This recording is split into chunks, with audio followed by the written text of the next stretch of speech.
In the days of parchment, before paper, the beast revealed its hidden nature. In the shadow of the monster, one man cowers, but the march of millions bring down towers. Rules, regulations, improbable laws. Rules, regulations, no just cause. The bust an immovable object become an unstoppable force. Greasing cogs, greasing cogs, greasing cogs, greasing cogs inside the Leviathan, inside the Leviathan. They make the rules, they make the rules, they make the rules, but we got the game plan. Greasing cogs, greasing cogs. Greasing cogs inside the Leviathan. Bear witness to this phenomenon. A clear sickness as it's coming on. That's their business. So I carry on beating my fist on the walls of Babylon. And it's vicious. If you're a vagabond in the British Isles, it ain't Avalon. The ambitious escape to the Amazon. Life is malicious, climbing the echelon. So we gotta break them chains, do personal best and make them gains. It's a hurtful mess. So abstain from eternal threats on a long campaign. Enough stress, but we don't complain, and I'm hopeful. So I won't refrain from a global test. Gotta maintain on a mobile flex with no disdain. Greasing cogs, greasing cogs. They make the rules, they make the rules, they make the rules, but we got the game plan. Greasing cogs inside the Leviathan, inside the Leviathan. We're up against an immovable object. Greasing cogs, greasing cogs. They make the rules, they make the rules, they make the rules, but we got the game plan. Greasing cogs, greasing cogs. Up against an immovable object, placing bets on illusional odds set. Yo, it's cruel from the onset, killing you slow is the usual project. Still thriving despite the drawbacks. Ill writing, designing formats. This life gotta ride it raw back. The mind's climbing, not wiping the floor mat. Greasing cogs inside the Leviathan, keeping watching the ice conspiring. Catch wind, sound up the siren. Fusing the flames in the furnace is firing, not expiring, expanding. Inquiring to gain understanding. A fall from the top equal to crash landing. Don't get fooled by the devil's rebranding. Greasing cogs, greasing cogs.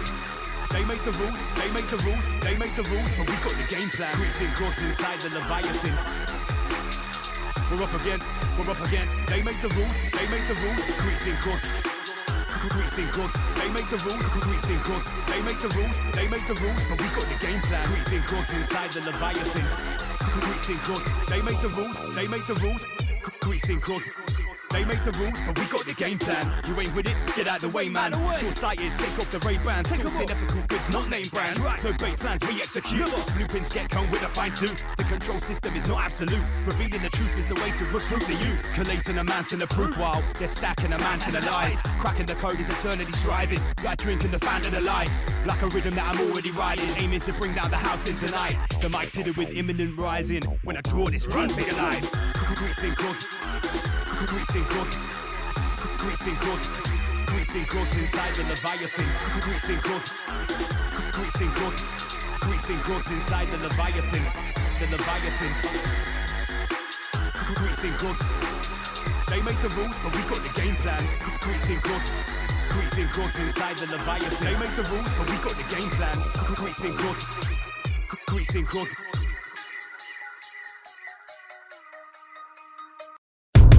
How do I put it? It was like, what do you care about them?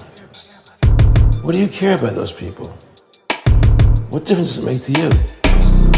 Take care of your own life. Do the best you can for you and your family. What do the rest of the people mean to you? They don't mean anything to you. They're just serfs. They're just people. You know, what's the end goal? The end goal is to get everybody chipped, to control the whole society. They want a one-world government controlled by them. Everybody has an RFID chip implanted in them. And if you're like me or you, and you're protesting what they're doing, they can just turn off your chip.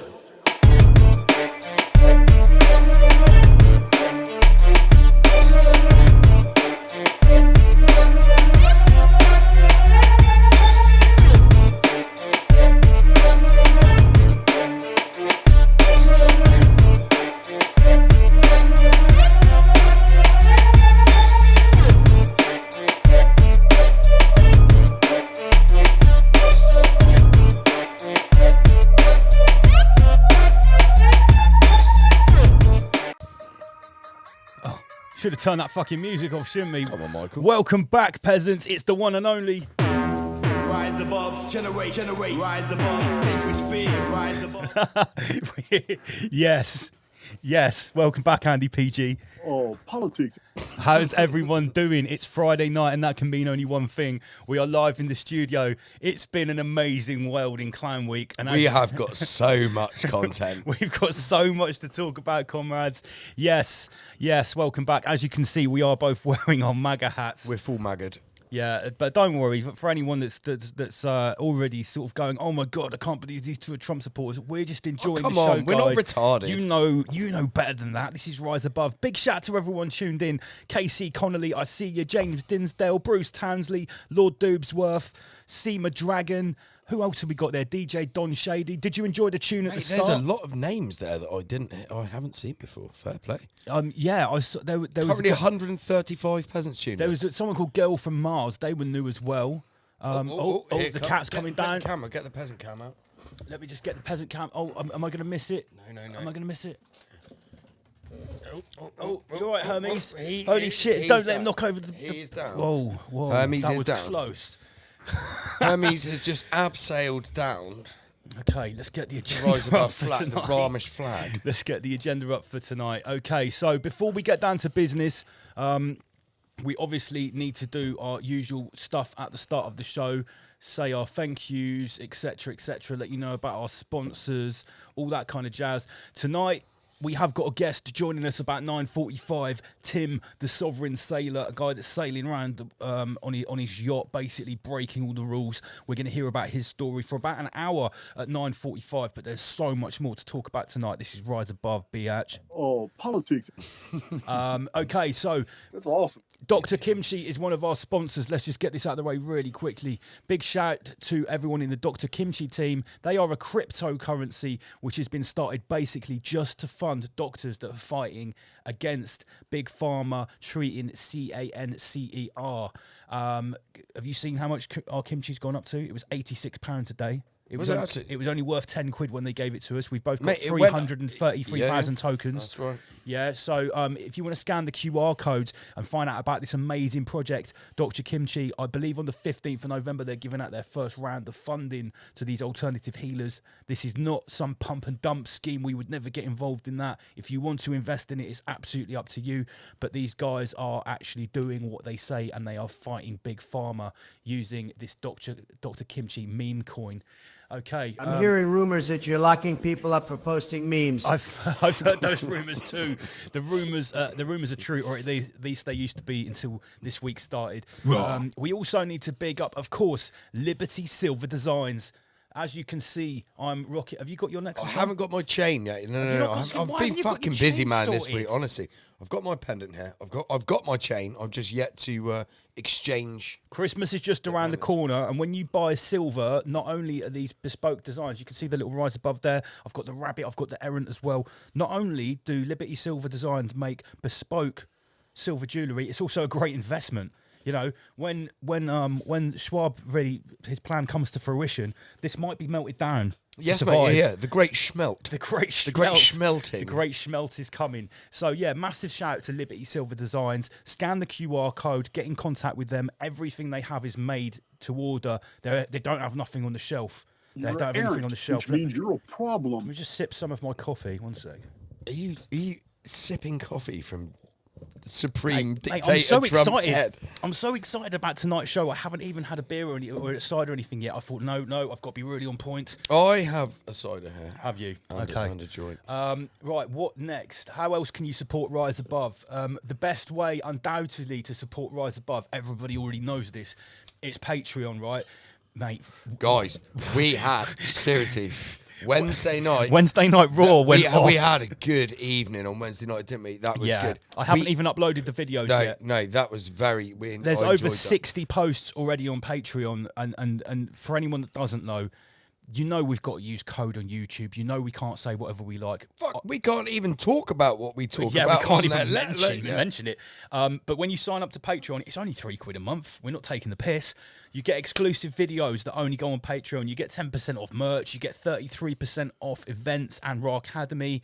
And basically, you get a really cool private place to chat with the Ramish community. It's just like a social media platform. We've got over 60 posts on there. Some of them are videos 5 minutes long. Some of them are over an hour. We do Godvag watch parties. The Godvag watch party this week was sick as well. It was, yeah. And Really you know good. what? I mean, It's clearly racist. So here's an example, right, of something we were talking about. get the camera off, Lance. Oh, okay. Let me just get rid of. You need to appreciate. your Okay, skills, right. yeah, we do. You're absolutely right. There we go. And we'll just get rid of the QR code as well. Yeah, I mean, let me just put the ticker at the bottom. So these are just some of the hot topics that we cover. Obviously, there's a word underneath the red line that sounds like Maxine. We went in on this story on Wednesday deep. night, and also on the subject matter on the right-hand side as well. Not actually Tommy Shmuley or Rabbi Shmuley himself. We are going to do a Rabbi Shmuley watch party. We're going to do a Rabbi Shmuley reaction watch party. Yeah, you can watch along with me and PG. Hear us busting up. Some would call it anti-Semitic. We call it comedy. Thank you very much, Pamela Swan. This is how you get to Godvag. We'll just put that link on the screen. We watched the final episode of Godvag this week, and I'm not going to lie, it was absolutely amazing. It was a banger. It was a proper banger. It really was. So make sure you do sub to the Patreon. It's the best way to support us. We're breaking even now. Rise Above isn't costing us any money. Any extra revenue we get from Patreon, we're putting straight back into this Ramish product, and we're going to try and do more for you guys in 2025. So yes, okay, right, where are we? Let's get rid of that so we can see Andy PG. Let's get some more cameras going. Word. We've paid good money for these cameras. Let's make them all here. We'll get rid of that. What we got here? 184 peasants tuning. Guys, share the stream. Facebook, Instagram, Twitter. We're only all of it. broadcasting to YouTube Shout now. out to Enki Musk. Facebook basically doesn't allow me to put this onto my page anymore. Twitter, now you've got to pay £15 a Let me month. see. I haven't got a notification either. Yeah. No, I haven't. Yes, I have. Yes, I have. Ashley Young is saying, "Are they making raw great hats again?" Look, this is an original MAGA hat from back in 2020. I've got the new I'll just take my headphones off. You can see, I've got the 9/11 code Let's just get rid on of the side of my head. That So 4547 obviously adds up to 9/11. so I've got the Death Stars on that side, and then the 9/11. I both personally going directly through the brain to each other. I personally wanted to commission a hat that says "Make Clown World Great Again." Yeah. What you get when you get the new hat with both the Death Star on one side and the 9/11 on the other, what happens within your brain is it creates a counter-rotating Solomon star system directly inside your baseball straight cap. into the brain, much like the EarPod headphones do. Oh shit! It's the same shit. Yeah, you've got some sort of Solomon vortex happening inside your baseball cap. And then you just Problem is you're a fucking retard. end up like that. Auntie Koviet says, "Look, anti-Semitic." Anti-Semitic. That's a meme. That's a meme as well. That is a meme. Listen, that should be like Martha Stewart. I'm calling it now, right? Clown World has obviously taken a turn for the better in the last week. I think you memesters need to pull your bloody fingers out of your buttholes again and start sending us some memes. Because Where the fuck's Ghost? Future Ghost. No, Future Ghost is sent. I've put Future Ghost memes go straight onto Patreon now. Okay, That's yeah. another thing. That's too spicy. For Yeah, me. that's another reason to get onto Patreon, so you get to see the memes, because we don't always, Are by you the time. putting memeticians behind a paywall? Yes. Oh, okay. Yes. Okay. Yeah, to support Rise You Above. fucking fascist. Okay, it's fascist. Fascist dictator. The other way to support Rise Above is obviously to buy some merchandise, and our merchandise is sick. Guys, it's getting cold. It's coming into winter here in the Northern Hemisphere. Get yourselves a beanie. Keep that head toasty. And you can line it with tinfoil if you choose to for the EMF. And Right, this is a regular thing on the show now. Anyone that purchases anything off the website during the show, or let's say before midnight on a Friday night, you get Rise Above coasters. from Becky S. You get stickers designed by Becky S. You get Rise Above Christmas cards. I send you a whole envelope full of goodies. You get Dr. Kimchi meme stickers, all types of shit. Guys, we're bribing you here. We are definitely buy bribing you. Buy some shit from us. Yeah, You'll that's like how it. you It's good support quality. It is good quality. And the designs are mostly hand designed by myself as well. Yeah, check out the new beanies. We've got the Ramish t-shirt, or a boar rabbit, sorry. And We've got the bunny here ready to ram a red pill straight the up your ass. Duracell bunny. Yeah, it's all good. Okay, so that's that out of the way. Well, I just wanted to get that out of the way quickly because obviously, like we've already established, there is a lot to be talking about tonight. 194 peasants tuned in. I think we can do better, guys. I think we can do I better. think Let's we're share 333. Let's we share need. the stream. Let's share the stream. Let's get it out there. Show your nan. Send it to your nan. See if she likes it. It's Friday night. She'll be up having a sherry. What else is worth mentioning here? So I think we've already told everyone the Rise Above Weekender that's happening next March at the hotel in Bournemouth. Michael. It's already sold out. 200 tickets gone. Shout out to Dom and Chris from Press Sheep a- Farm. press a Mark motherfucking Devlin, button. he's coming. It's good. We're going to have a massive party, guys. We're going to have a little conference type deal. In First the ever daytime. live podcast in front of 200 Ramesh We've members of the we've Ramesh essentially community. taken over a hotel, much like the Venezuelan gangs in parts of. Much like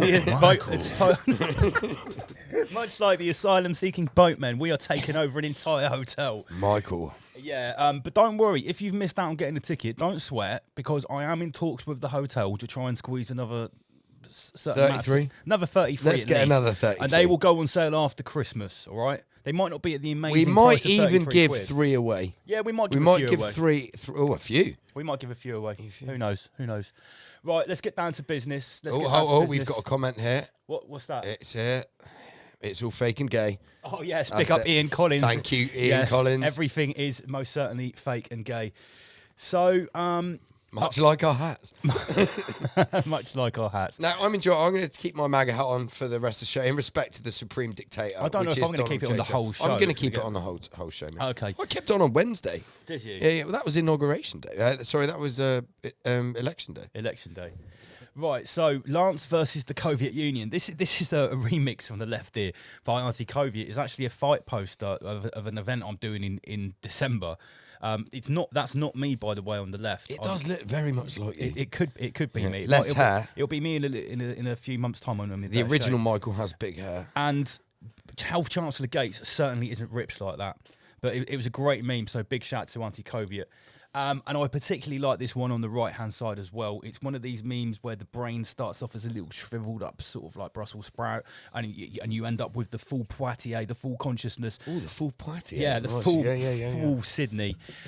Everything is okay. I'm doing my bit for society and democracy. That's when your brain is small. Your brain starts to get a little bit bigger. It says, oh dear, I've just realised that my birth certificate gave me up to the system and now I'm a slave, better known as a legal fiction. One stage further, Michael. The moon landings were fake. Yes, they were. 9/11 was an inside job, and the Earth is actually flat, and their theories of space, time, etc., is all a lie to keep us under control. And then the final stage of enlightenment, I'm actually infinite consciousness, having a human experience, here to learn and to create a new reality. And that, ladies and gentlemen, is the Ramesh way. I read a report: 33 million people in Britain are mentally ill. No, but not. Oh, I like that view with the things down the side there. Okay, so, and obviously in the UK on November the 5th, we had Gay Forkers Night. Big up Bazman on this amazing meme. As you can see, there is a tin of bum powder, 100 pounds of bum powder there. I saw And 3 Guy people share the same joke on my social media on Bonfire Night, NPCs. saying, "Can you please keep your dogs quiet so I can hear the fire," or some shit like that. It was all the same joke, guys. You need to do better. I also saw that meme with like a Yorkshire Terrier saying, "Yappy little bastard gets scared of loud noises Yes, one night of the yeah. year." Yeah, I saw that as well. Mate, there's always people every year like wanting to completely ban fireworks. Yeah, they are. because they're Or they pet scared. It's like, the leftist loonies. They say, "Oh, they should just be exclusively for Professionals. professional government events." I'm not going to lie though. Just more licking the government's belly. When I lived in East London, when I was at uni, I remember that fireworks would go. They would not go off all year, but like a couple of months either side of bonfire it night. would just be. It would be just explosions all the time. Holy shit, we're already 20 minutes into the show. Right, okay. Here's the big topic of the week. It was the US election. Michael. Michael, press some buttons. Michael. Now, I'm not going to lie, right? This one kind of creeped up on me. It did kind of creep up on me because when the last one happened, there was a bit more. Anyway, in my opinion, from our perception over here, Far right thugs. there was a much more of a build up to it, right? Now I knew that the election was coming, but it was like on Monday. It was sort of like, right, it's election week. No, mate, I've been watching it quite closely. Are you been Yeah, close on it? for the last 2 months, me and Becky have been checking out. Mate, it's funny. It's so much better than UK politics. Do you think there's been as much like hype and build up as there was the last one? There's been way more. There's been way more. Really? Yeah, because there's been so much. Like each side here has literally been saying. Primarily the Democrats have literally been saying this is the fucking end of the world, like the end of America. This is it. Trump's going to lock anyone up who's transgender, of colour, even fucking legal migrants are going in the gulag. All of it. He's just going to clear up, bomb Iran. Start World War III. It's the same shit. Actually, we've got a comment here we need to address from Soviet Union survivor. Another government lie. Guy Fawkes was set up. Worth looking to the rabbit hole. I've heard this before. That's correct. That is correct. Here's the thing, right? Where people, there's that saying, Guy Fawkes was the last person to enter the House of Parliament with an honest intention, right? And it's saying like, oh, he's a bit of a hero or an anti-hero because he was going to blow up Parliament. But from my understanding, he was actually a Jesuit agent. Yeah. Because he was working on behalf of the Vatican. It's just another Jew. To Guy sorry, Fawkes. Just another Jew. he was going to blow up the Vatican. Blow up Parliament because they were persecuting Catholics. So yeah, I mean, we're not. Don't worry, we're not idolising Guy Fawkes. Right, we're not anti-Semitic, guys. Catholics wear the little hat. Yeah, they're little hats too. Well, there you go. They can go on the fire. Right, moving swiftly on because we've got the Sovereign Sailor coming in tonight. Yeah, that's in like 25 minutes. Right, guys, let's hit it. Get the the screen back. No. Are we not reading the? Oh yeah, we'll go to this. Sorry, one sec. Here we go. Right. Okay, so the memes and the backlash, the reaction to this. It's been fantastic, mate. I tuned in. I told you earlier. I've actually watched 2 episodes of The View in the last 2 days, just to see the reactions of what they're saying. And to be fair, it wasn't too vitriolic, but they were just basically saying that this is the end of democracy, and it's the end of the world. It's the end of the world, mate. Isn't the prophecy said that Trump is the last president? Allegedly, you think this, don't you? There's that guy called Kim Clement who was like some sort of like prophet. I think we'd have to ask Jason Brashears. Yeah. Well, this is a great segue into this video. This video we're about to show here was posted obviously in the lead up to the election by the Dematwats, and I mean, should we just play it? Yeah, hit it. Check this out. We weren't always like this. We had a beautiful life. The best parties. The most beautiful friends. We thought it was just another election. So a lot of us didn't vote. Why bother? Everyone knew the system was rigged. Many of us even voted for them. I know it sounds crazy now, but we didn't like Democrats back then. We were angry about the vaccine mandates and how they handled the war in Gaza and the way they wanted to censor free speech on the internet. They want unquestioned obedience. So what did we end up doing? We voted for the guys who openly said they wanted to imprison dissenters and use the military against their political opponents. So yeah, we were wrong on that. Big time. When Trump got sick and died, Vance was 39 years old when he became president. 30 years later, he's still president today. And with the Supreme Court on his side, they gave him dictatorial powers. They took away women's reproductive rights, outlawed contraception, and removed the minimum wage. Then we had repression of dissent, AI surveillance of everything we did or said on a level we couldn't imagine. The government under Vance, Peter Thiel, and Elon Musk set up concentration camps for illegal immigrants, then legal immigrants, then even homeless people. They finally admitted climate change was real, but it was too late. Florida sank into the Gulf and the West burned, and cities across the country became uninsurable then uninhabitable.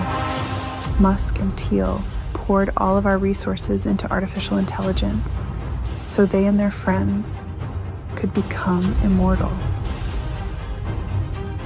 I don't know what happened to them, but I know what happened to us.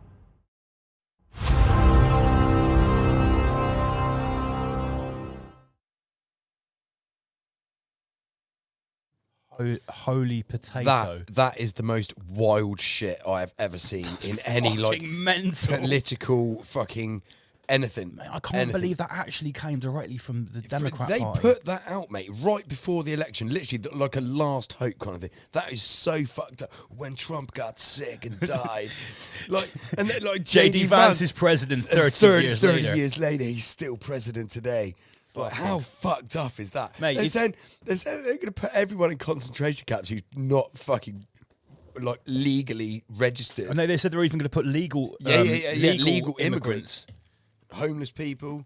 That is some fucked up shit, man. If you hadn't, if that's you some serious propaganda. That is like the most hardcore propaganda I've ever seen. If you hadn't told me that had come directly from the Democrat You'd Party, think it was a joke. I just thought that someone would have made that with AI, like, you know, probably someone from someone from One of their us. side, or one of us, like to take the piss out of them, like literally to take the piss out of what they think would happen. That's crazy. But It's fucking madness, isn't it? But you know, the craziness continues. People screaming in their cars. You've seen all the videos. Yeah, of mate. people screaming Shout in their out to cars. Joey B. Tunes. He shared some great ones. Yeah, on that. it's happening all And over Destiny, again. you know that fucktard Destiny. Yeah. He lost his shit live on the stream. I bet people are having absolute aneurysms over Yeah, it. they are, mate. So what else has people said about this? London Mayor Sadiq Khan said if Donald Trump wins the election, his family will leave the UK. I've due just to got a rise message from at Artie the far Kovic. right. Sorry, I've just got a message from Artie Kovic here saying you got the fact his presidential numbers are 9/11. Yes, Artie Kovic, we said that. We said that at the show. start. Did you miss that, Kovic? Did you miss the start of the show there? Let's just put that up. Shall I put that over here? There we go. Oh, I can't. Oh, yeah. What was it doing? Of course, I can. I mean, I drag could it just up. turn my head on the camera. Yeah, I could just do that. but this is this is a picture from back when he when he got shot. Yeah, I remember when this. Michael himself got shot. So funny. Okay, so what's Sadiq Khan saying? Why would Sadiq Khan leave the UK because Donald Trump is president? What? Because he doesn't want to have to deal with him? Because Sadiq Khan is still the mayor of London, is he not? He is mayor of London. Yeah. Yeah. Will you miss him? Donald Trump phoned Keir Starmer and told him he thinks he's too far left. Oh yeah, we've got a follow-up video. So while we're still, Yeah, we've yeah, still we got should loads just more hit that, Trump. just hit that, Right, hit so that. you've just saw the last video from the Democrats saying what would happen if Trump got in. Let's check this out. President yet. Have you seen what's happened in the last 48 hours? The misogynist appoints the first ever woman to be chief of staff. The Taliban announced they want peace with America and to be taken off the terrorist list. Putin came out and said that Western civilization is not an enemy. Mexico has started securing the border in, of course, response to tariff threats. Saudi Arabia is kicking out all of their Hamas leaders. New York is cleaning up their illegal migrant crisis. Xi Jinping came out and said he wants to peacefully coexist with China and said that they respect American people. The European Union chief finally came out and said, hey, America, can we start buying LNG from you so they stop buying from Russian gas? Putin says he takes Donald Trump's plan to end the war with Ukraine very seriously and Russia supports it. The Houthis are stepping back. The Hamas called for an immediate end to war. He's calling for term limits in from Congress so that way people like Nancy Pelosi stop being forever members. Stock markets and crypto hit all-time highs. He sent Kamala Harris and Hillary Clinton into depression. Because of all this amazing news, white, liberal, ugly women are now refusing to have sex with men. America is in fact being made great again. Far right thugs. No, I just want to point something out. Just because we're showing these videos and having a laugh at them, we're not necessarily saying that we think this is what's going to happen. Because I would just like to point out, although that made Trump look very good in what he just said there, i.e. all of the old enemies of the West are suddenly going, actually, no, we better just keep in line a little bit.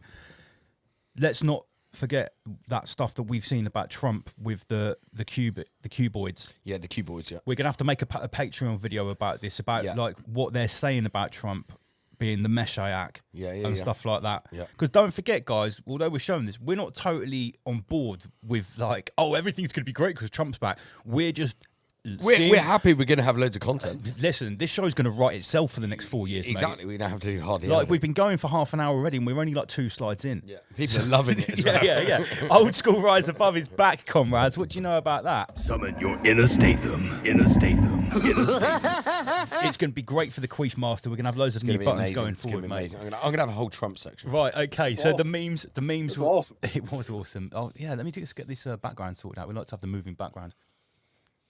Come I on. like it. The red and white as well. It's like America. Yeah.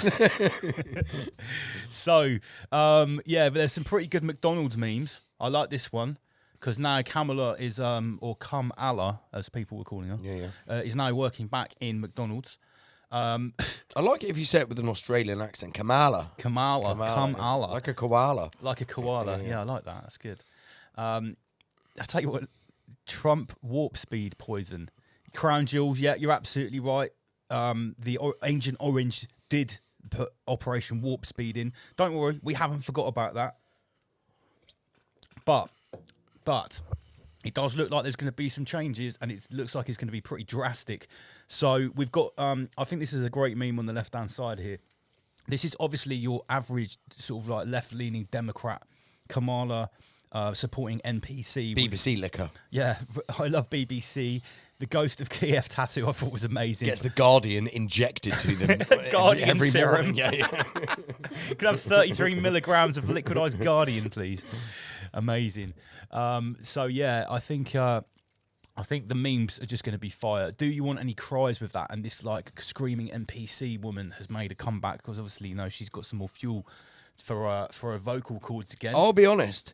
The screaming NPC woman, I only saw that recently. Really? I didn't see that back in 2020. No, I didn't. When Becky said, "Oh no, that's from," that's I've got a feeling that's from before 2020. What year did Trump actually become president? Oh, sorry, 2016. 2016. Yeah, 2016. Beg your pardon, This woman went viral in 2016. That's right. She was the first official NPC to go into the streets and just scream in the middle of the street. This is wonderful. This meme here it's so self-explanatory. No writing required. If people are enjoying the memes already, give me some flames or some fire in the comment section, please. That's better. I mean, we had some before you even said literally, that. Sema Dragon was already doing it. Nice. Okay. Here's an infographic to show the new map of the United States. So essentially, the Democrats are now a micronation that's split up.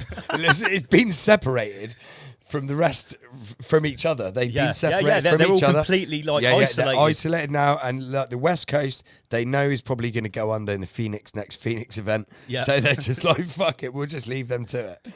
Yeah, but big shout out to everyone that's putting flames and explosions in the comments section.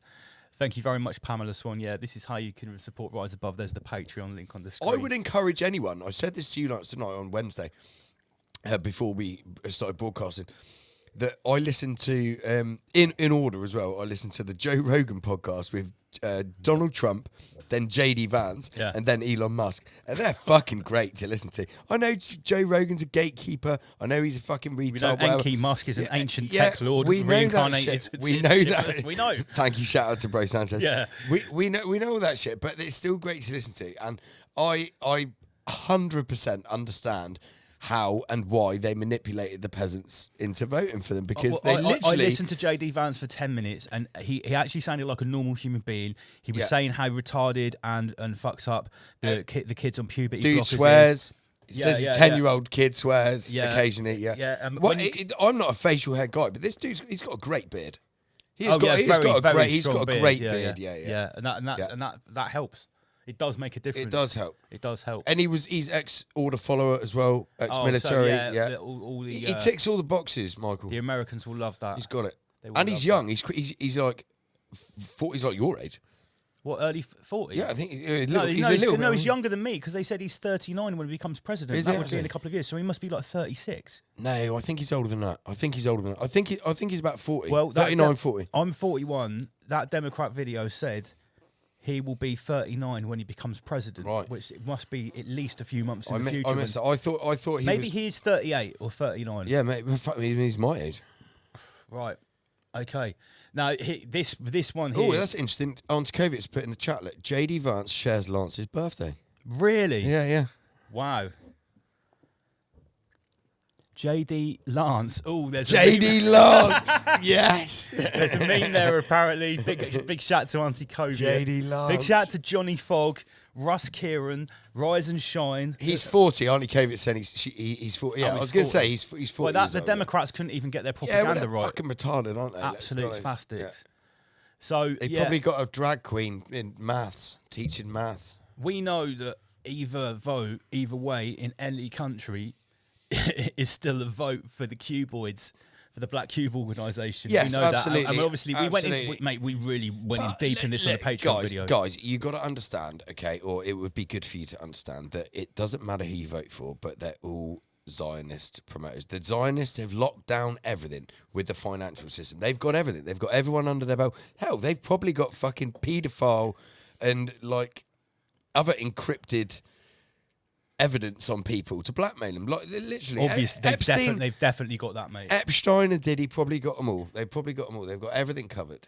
And don't forget as well, this is another thing, that when Trump started, when they allegedly cheated in 2020, because that's what Trump said. And he said that he's going to get this investigated because he still thinks they did not election letting that fraud. go. No, he's not letting that go. We've got to be careful with that because Yeah. that was a bannable thing to talk about. Yeah, before. but I'm just saying what he said on the Joe Rogan show. He's And just obviously going we're just referencing the mainstream media. He's We're just not going to pushing investigate the conspiracy it. theories. He's just going to investigate it. That's all. But if he does that and that comes to be true, then it proves that the Democrats maybe just tried to buy themselves some time to Yeah. get a plan. They had 4 years to get a plan together if he came in again of how they're going to Their combat. plan didn't work. Or maybe they've got a plan now for when he's in, and they're like, right, we're going to do this, this, and this. He can only be in for another 4 years. Unless he changes the law so he can be president forever. Yeah, unless he's going to be supreme dictator. Big shout out to Dom and Sheep Farm. Remember, they're going to be at the Weekender in March. So Dom has just dropped to this little gem here. Peter Thiel, designer of the Palantir system, I think it's called. He's JD Vance's sponsor, and he has admitted to having blood transfusions from 18-year-olds. So this was the other dude in that Democrat AI video, wasn't it? Peter Thiel. They said it'll be JD Vance, Peter Thiel, And Enki Musk. And Enki Musk. Yeah.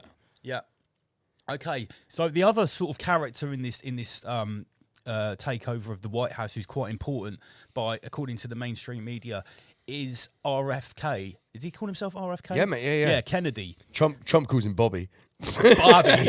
Barbie K. So here's the thing. Although this guy is obviously establishment and he is apparently a pro safe Britney Spears person, he was a big critic of the Soviet Britney Spears concert. Yes, he was. He did not like the music from Britney Spears. No, he didn't like the Murranana technology. No, any of it.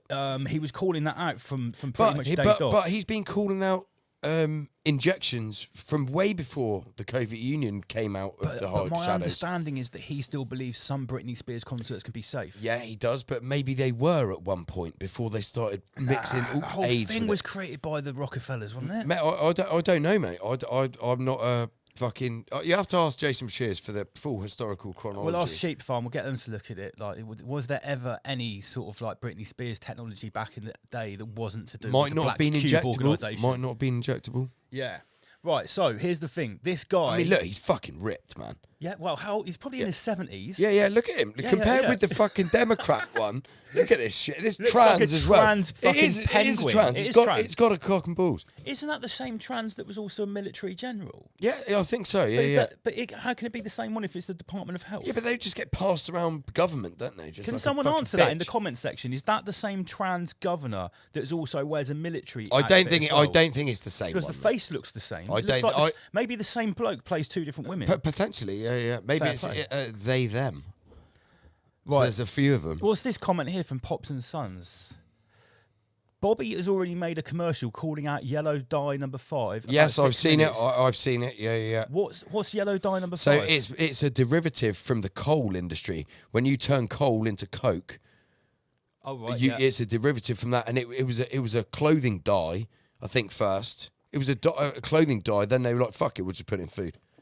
Because they was a byproduct from.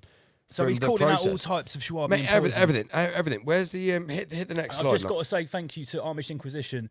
he was an admiral. So Oh, right, yeah, so the it same is person. the same Michael. So the top 5 CEOs of pharmaceutical companies are holding an emergency meeting because Bobby Kennedy is back on the scene. Right, hit the next one. Here you go. On the right-hand side, RFK's plan to ban fluoride is already underway in the water. He's taking fluoride out of the water. That's a fucking good thing. So this is from the 7th. Hadn't Trump been president for one day? Like, Yeah, he's not even the president. No. He hasn't been inaugurated. president-elect. He's president-elect, yeah. He's PE. It makes me think of the narrative that all the Qers say, that he was still really the president all along, Yeah. and the last 4 years Have just was been a trick by him and his controllers to show you how bad it is if the other side are allowed to cheat.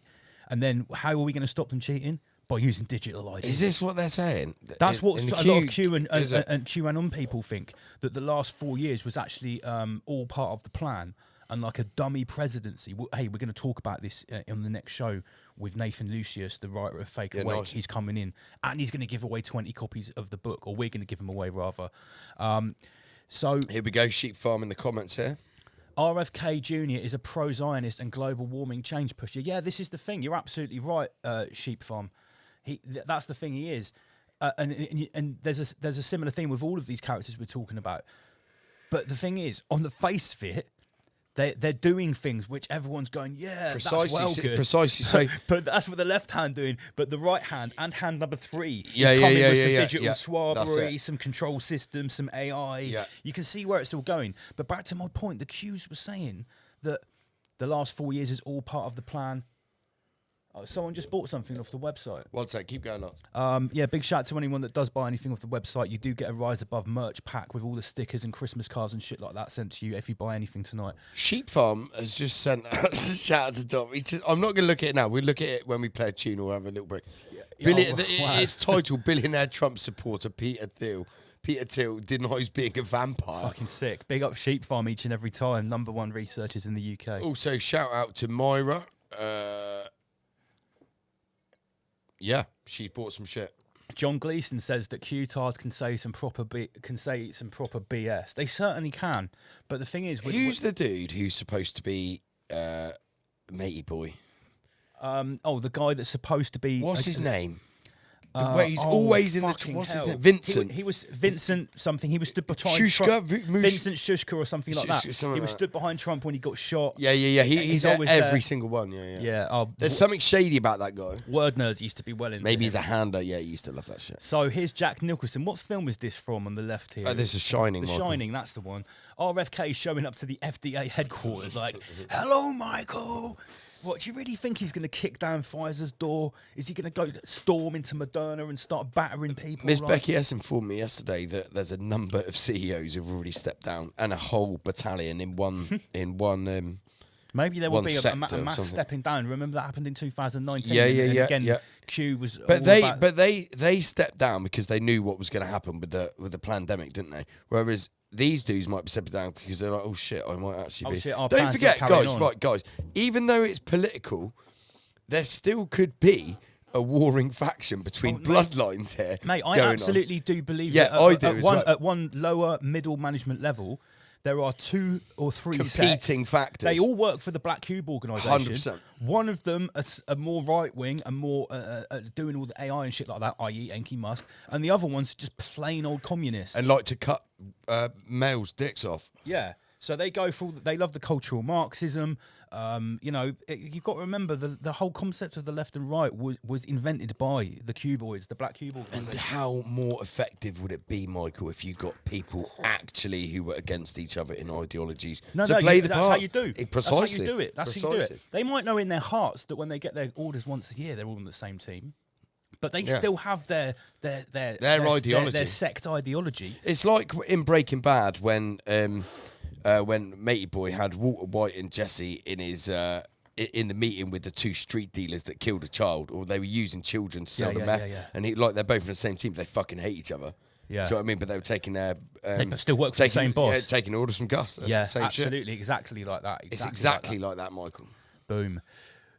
Mate, this is a wicked show already. It's a great show, I feel mate. like Yeah. it's 2020 again, We're only mate. getting 46 minutes. Have we got Fucking hell. our Sovereign Sailor? He'll be back in a minute. Don't worry. Excellent. We've got loads of time tonight. It's all good. We might go on a little bit later. Okay, so next subject, but there's a great segue here. You sounded like a dad then, say, yeah, you can stay up late. You can stay up late and watch the film. Yeah, well, I do feel like a dad tonight. I've got my MAGA hat on. I've got my hair down. Right, so big revelation this week. This subject, right, of this I Am a Man Khalif. Gosh. The boxer from the Olympics. We never actually even talked about this when it originally happened. To me, it was always so obvious that this was not a biological female, either some sort of intersex person or, you know, a man masquerading as a woman to beat up women in boxing. But, yeah, so I haven't seen a man beat a woman this bad since the Olympics. And which man has beaten and humiliated the most female opposition? The Don or I'm a Man Khalif? So what am I talking about? It came out this week that a leaked medical report basically says that this female gold medalist boxer not only has the wrong chromosome to be a female, they have internal testicles and a micro penis. Internal testicles, and a Michael penis. A Michael penis. Fuck it, a Michael penis.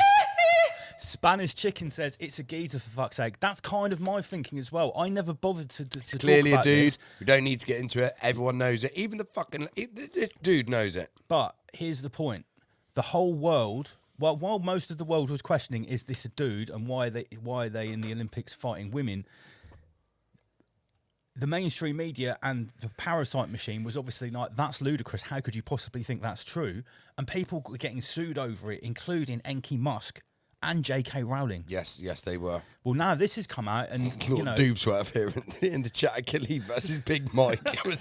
My money's on Big Mike all the way. Yeah, Big Mike. Have you seen? I showed you that picture, didn't I, the other day? The thing is, right, I looked at this boxer's record. In their, like, I don't know, 7 or 8 or 9 professional fights, they didn't win them all. So even if this is a biological male, still a pussy. It's still a pussy. It's not like it's some like hench. You're even a bigger pussy.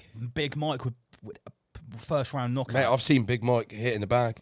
Have you? Yeah, mate. Have you not seen the video? No. I think you could probably go to it on YouTube. It's called Michelle Obama working out. She's hitting the bag like a fucking dude. Why? Yeah. The traps, mate. He can deadlift. Oh, I bet. He can deadlift. He deadlifts Obama. I reckon he deadlifts Barry.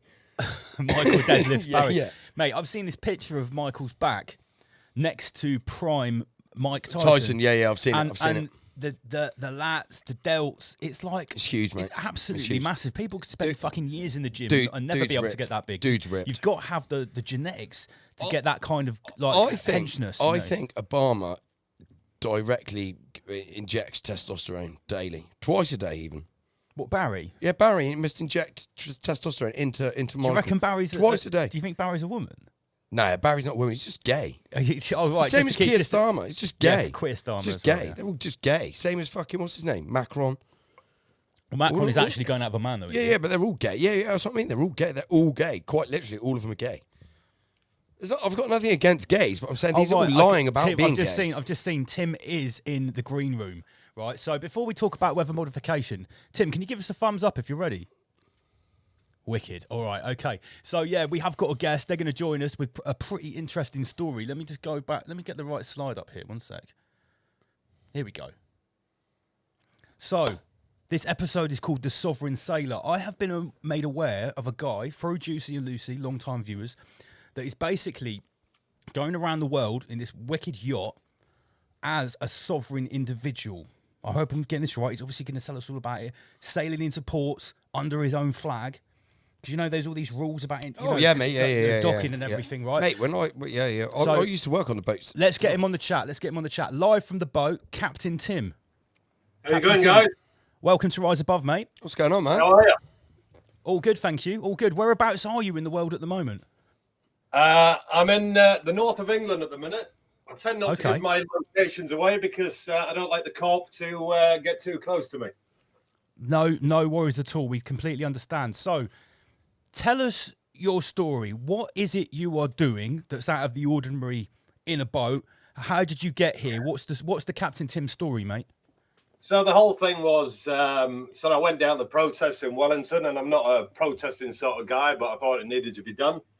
And then watching how these so-called authorities torched people's tents and locked people up, it just, I couldn't believe it. So I ended up selling my business.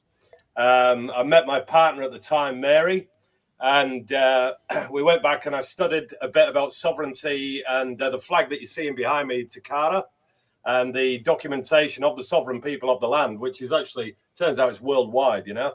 So I thought, right, well, we've got to stop talking about it. And we've got to start doing things. There's a saying in New Zealand, and it's called all hui and no dui, which means they're having meetings after meetings after meetings and not doing anything. So it's time to do something. So, yeah, we've set off under that jurisdiction, and we've got to England. Still got to get home yet, guys, but we've got here, and it's cold here, so I need to get home quick. So this journey started in New Zealand. Yeah. And you've sailed all the way here. Yeah. Under the flag, because obviously, could you just give everyone a little bit of a lowdown that don't know?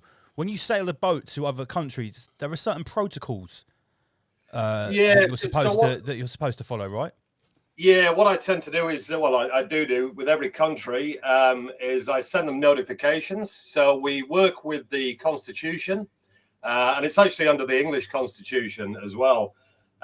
So we give them notifications. They can't deal with us because I'm basically coming in as a living man, and they don't want to know. So they tend to just ignore you. So, but if you do get stopped, you can say, well, I've emailed you, I've tried to contact you, and you've ignored me.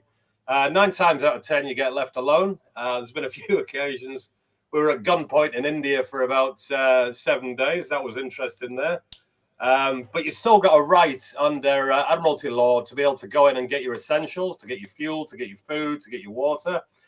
So we actually held out there. We could have left at any time, but we wanted to hold our ground, and we did. And we got what we needed, and we left at that point. But most countries have just been accepting to it, you know? So, I mean, even the guys in Sri Lanka, the head of immigration, he says, I love what you're doing. And if you weren't the first, there wouldn't be a problem. But there really wasn't a problem there. This guy actually took us out on a safari. So he took me, Mary, and her daughter out on a safari. And he says, you're the first people I've ever taken out on a safari without a visa before. So, yeah, that was interesting. But, yeah, I want to see more people doing it, you know. Let's get a flotilla going. That was that's a great segue. I literally just wrote this question down for you, Tim. I didn't want to interrupt you. So you said the countries have been quite accepting of the way you've gone about this, bar your incident in India there that you just mentioned. So do you think that it will be a bit more of an issue if a lot of people start doing what you're doing, and this becomes? No, I think we've all got to practice our own sovereignty, our own self-determination, and just. You know, we don't need to put up with it anymore. I mean, people talk to me about freedom. Let's go to protest so we can be free. It's like, you're already free. Just start practicing it. You know, if we start living it and turn our backs on all these psychopaths, we're going to be a lot better off, you know? I agree. I would just be concerned that if too many people went that way, and I don't just mean doing what you're doing, I mean being fully self-sufficient, you know, with no need for the system kind of thing. I wonder how long it'd be till they came up with some bullshit legislation, and then so they just wrote it themselves that they could throw people like yourself in jail. Yeah, but it's only legislation, isn't it? You know, at the end of the day, we're still going under true law. So you can't, you know, first in law is foremost. So as long as we go with that, we're not just sort of turning around and going, we're not listening to you, we're not interested in you. We are putting the true law forward. So there's not really an argument. I've actually got Graham Moore sat with me just behind, and I've been learning a lot more about the Constitution today. And he's read our paperwork as well. And you agree with that, don't you, Graham? You can't hear me. But yeah, so he's had a look through it, and he said, yeah, you can't see a fault. He's going to do more research on it and what have you. But yeah, so awesome. It's not a case of just throw your passport away and do whatever you want and stick your middle finger up sort of thing. That was a note I made here, passport. So the point is, you've obviously had to make a number of stops on the way from New Zealand to the UK. You couldn't do it in all one go. You've stopped in these countries, but are you saying you don't have a passport with you? No, I don't use a passport. No. Although, can I assume you have an English passport? No, I don't have an English passport. No, well, I did many years ago. Yeah. Right, but did you have a New Zealand passport when you left New Zealand? I've got a New Zealand passport, never been used though. Right, So, okay. Don't forget your passport is attached to your entity. Well, the entity is attached to the birth certificate, which is still firmly remains back in the Corporation of New Zealand. Right, okay. So are you, when you're being stopped by these, Coast Guards or border agents in vessels, are they demanding sort of to see your papers and stuff like that? And then you're giving them this you'll call, natural law or true law? What I'm exactly is giving the process? them all that. I've also got a sea pass card with sea treaty numbers on it, etc. I come under as an ambassador for the Crown of the Maori Nation, and we show them that, and they'll argue it, and they'll argue it, and they'll argue. I mean, the one in Spain was interesting because I handed them my sea pass. They said, "No, we want your passport." I said, "No, that's what I've got. That's all you're getting." And they said, "Well, we're going to sit here for 10 minutes until you provide us a passport." So I sat down on my boat next to him. I said, "Well, let's wait an hour," but it's still the same result.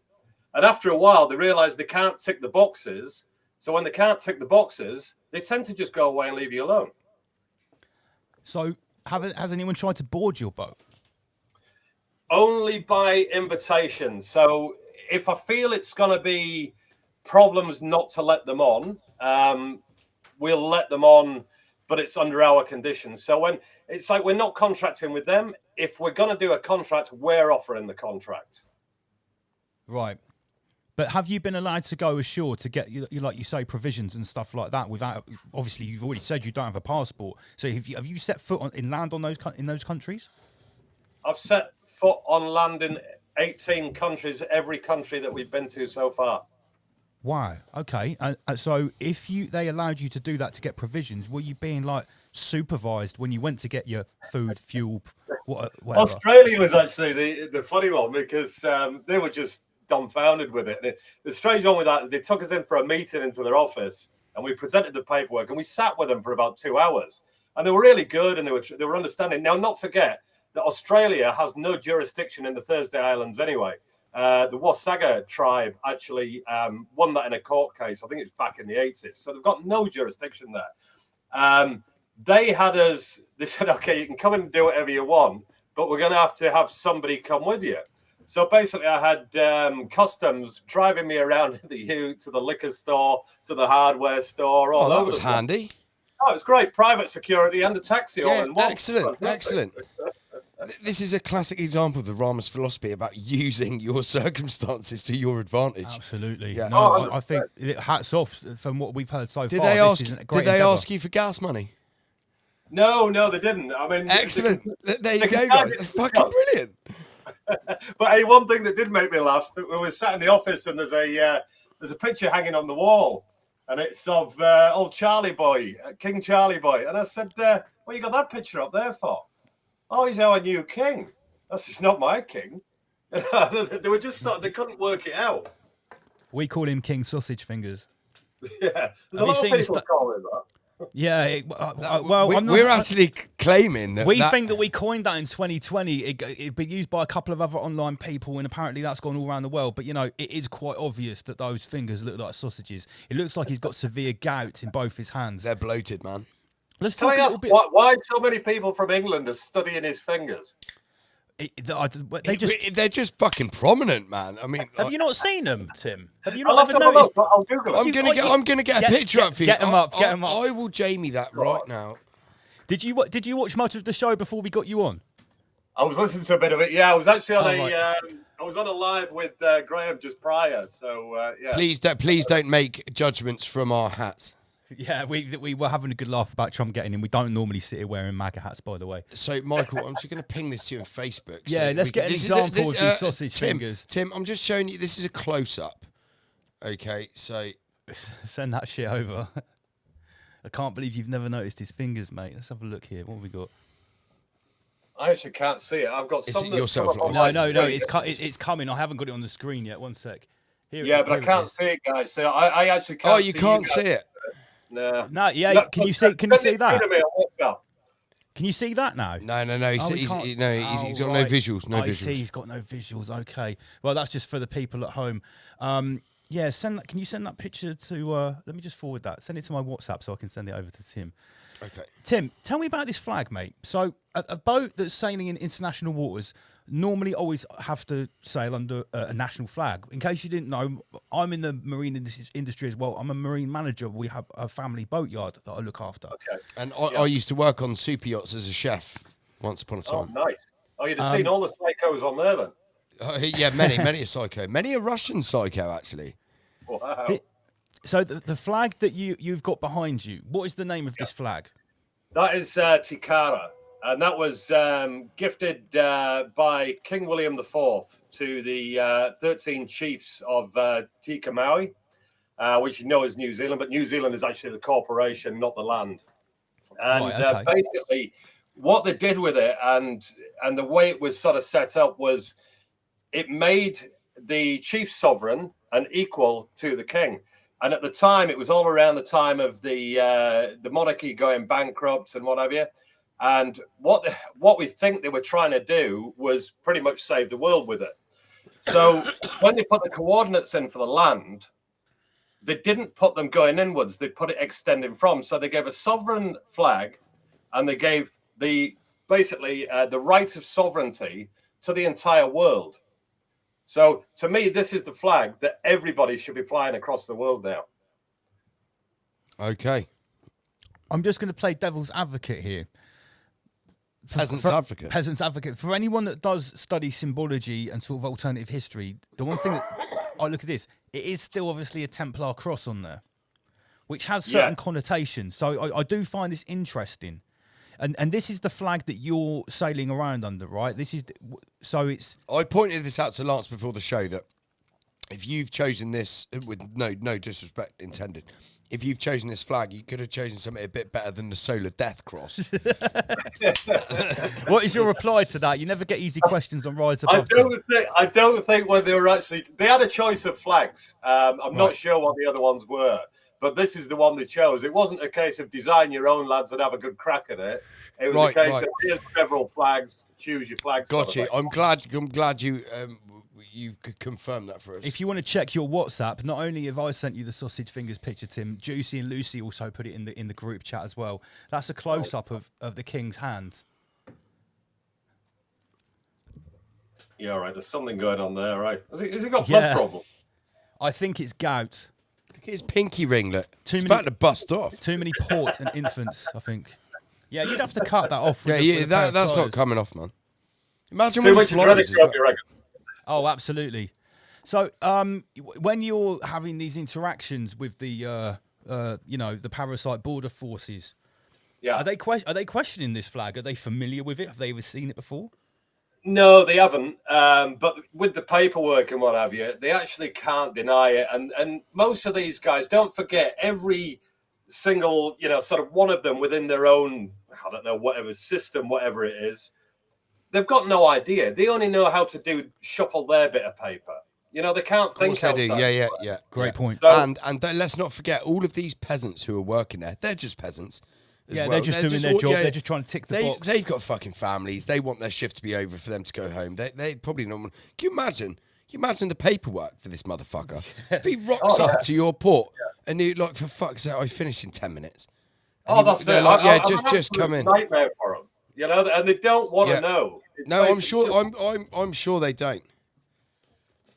So I mean, look, in India we had one guy, he kept trying to get us, and he was head of immigration there, and he got a bee in his body. He wanted to take us down. And one thing he said to me one day, he come out with the iPad and an email on it, and he goes, I know who you are. And I went, oh, who am I? And he goes, this is you. And he gave me the full birth certificate. Now, he'd done his research. I'll give him that. He did well to find all that. Oh, wow. But I said, no. I said, that's just an email on an iPad. I said, I'm actually me. I'm stood in front of you. And he just goes, I'm sick of your philosophical bullshit. And he storms off, Mary had the same thing with him. So she was speaking to him, and he turned around to her, and I didn't hear this. He says, I will make you beg for mercy. This is what this guy said, because he wasn't used to women speaking back to him either. You could tell that he didn't like that at all. That's probably a cultural thing, maybe. Well, it's. But I'm wondering, Tim. I'm wondering if he would have done that if you were in earshot. I don't think he would have done. No, he was a proper prick, and it's funny. I wonder if he was looking for a promotion. Possibly. I thought he was about as high as he could get, because the funny thing is, with all that, is they thought they'd got us, and they called land police in. Well, land police don't have any jurisdiction over the water, but what they do have jurisdiction over is everybody else there on the land. So they brought the land police in, and his name was Kumar. He's a great guy. So he was, I think, he was head of bloody police in the area. And he ended up being my mate, and he was bringing me cups of tea and biscuits and all this, that, and the other. And he was telling all them to get away. So if I bloody said, right, get those guys away, Kumar, he'd just go, dude, go, so go. Did they remand you from your boat? No, they didn't. They basically, they had an armed guard there, and they wouldn't let us off. Where? Run me through it. Right, your boat, what? You're pulled up in port, you're moored up, to like a quay, you want a swinging mooring, or well, what? A bit of a story about this. So I was going to pick a mate up, and I just looked at the map and I went, oh, yeah, that looks like a good place. Sort of, where are we? It was the east coast of India. So we pulled up into there and got ourselves tied up, radioed in, did all the correct procedures. We're coming in, blah, blah, blah. Nobody responded. And I saw on the maps that there was a yacht club. So I thought, perfect. We'll just moor up next to the yacht club. Easy. We'll go in there. We'll be able to have a drink and sort things out. Yeah, nice. And it turns out it was a high security Navy base. Shit. Wow. Shit. Yeah. Well, there was no signs. There was no signs up. There was nothing telling you. So it's like, well, how do you know? That was a much needed So continue. So what happened? You rocked up at this Navy base. Well, then, so we got tied up, and we're absolutely knackered. We'd just done 8 days sailing, and when two of you are doing that, you're doing 4 hours on each. So you're basically passing each other in the hallway constantly. Yeah. And we got there, and I took it in, got us tied up. Mary was at the helm. And then these two guys came down and started asking questions. And said, oh, just come in, we're going to go to the yacht club, blah, blah, blah. And it went on, and they basically just kept us up. Mary, bless her, she said to me, look, you need to go and have a sleep. Because that's one thing you can't do. If both of you are tired, you can't deal with them. It's just too much. So we then got to a point, she sent me off to a sleep, and then I could come back up and I could do my bit. She could go for a sleep. But it was basically just trying to weigh you down. Then they put the armed guard around us, and it went on, and you won't get on the land. We did get on the land. We actually did get on the land, but it was interesting times. I find it interesting because this thing about, is it like, I'm not, forgive me if I'm asking a retarded question here. It's like maritime law. Yeah, we're all under maritime law. Yeah, but that's interesting that this dude's on the water, maritime. Yes. And he's fucking free to do what he wants. Maybe what we're witnessing on the land is a bastardized copy of maritime law. Do you see what I'm getting at which here? has been applied to the stationary rock beneath us. Which we're choosing to be on. Whereas this dude's choosing to be...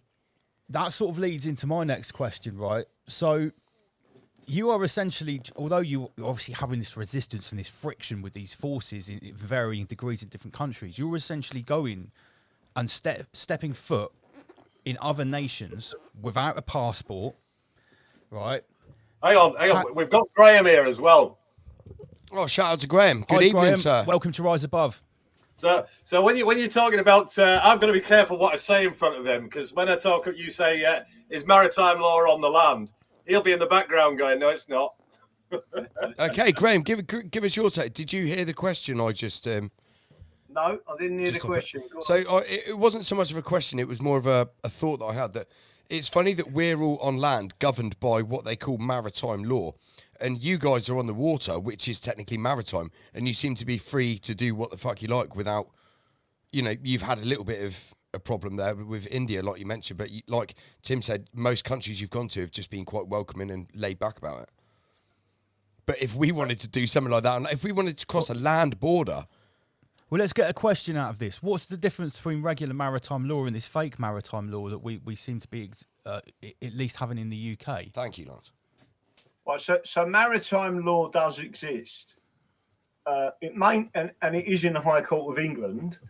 Yeah. One of the reasons why it is mainly that through jurisdiction people come into the English courts, but you can go to virtually any court in the world really under universal jurisdiction, which exists.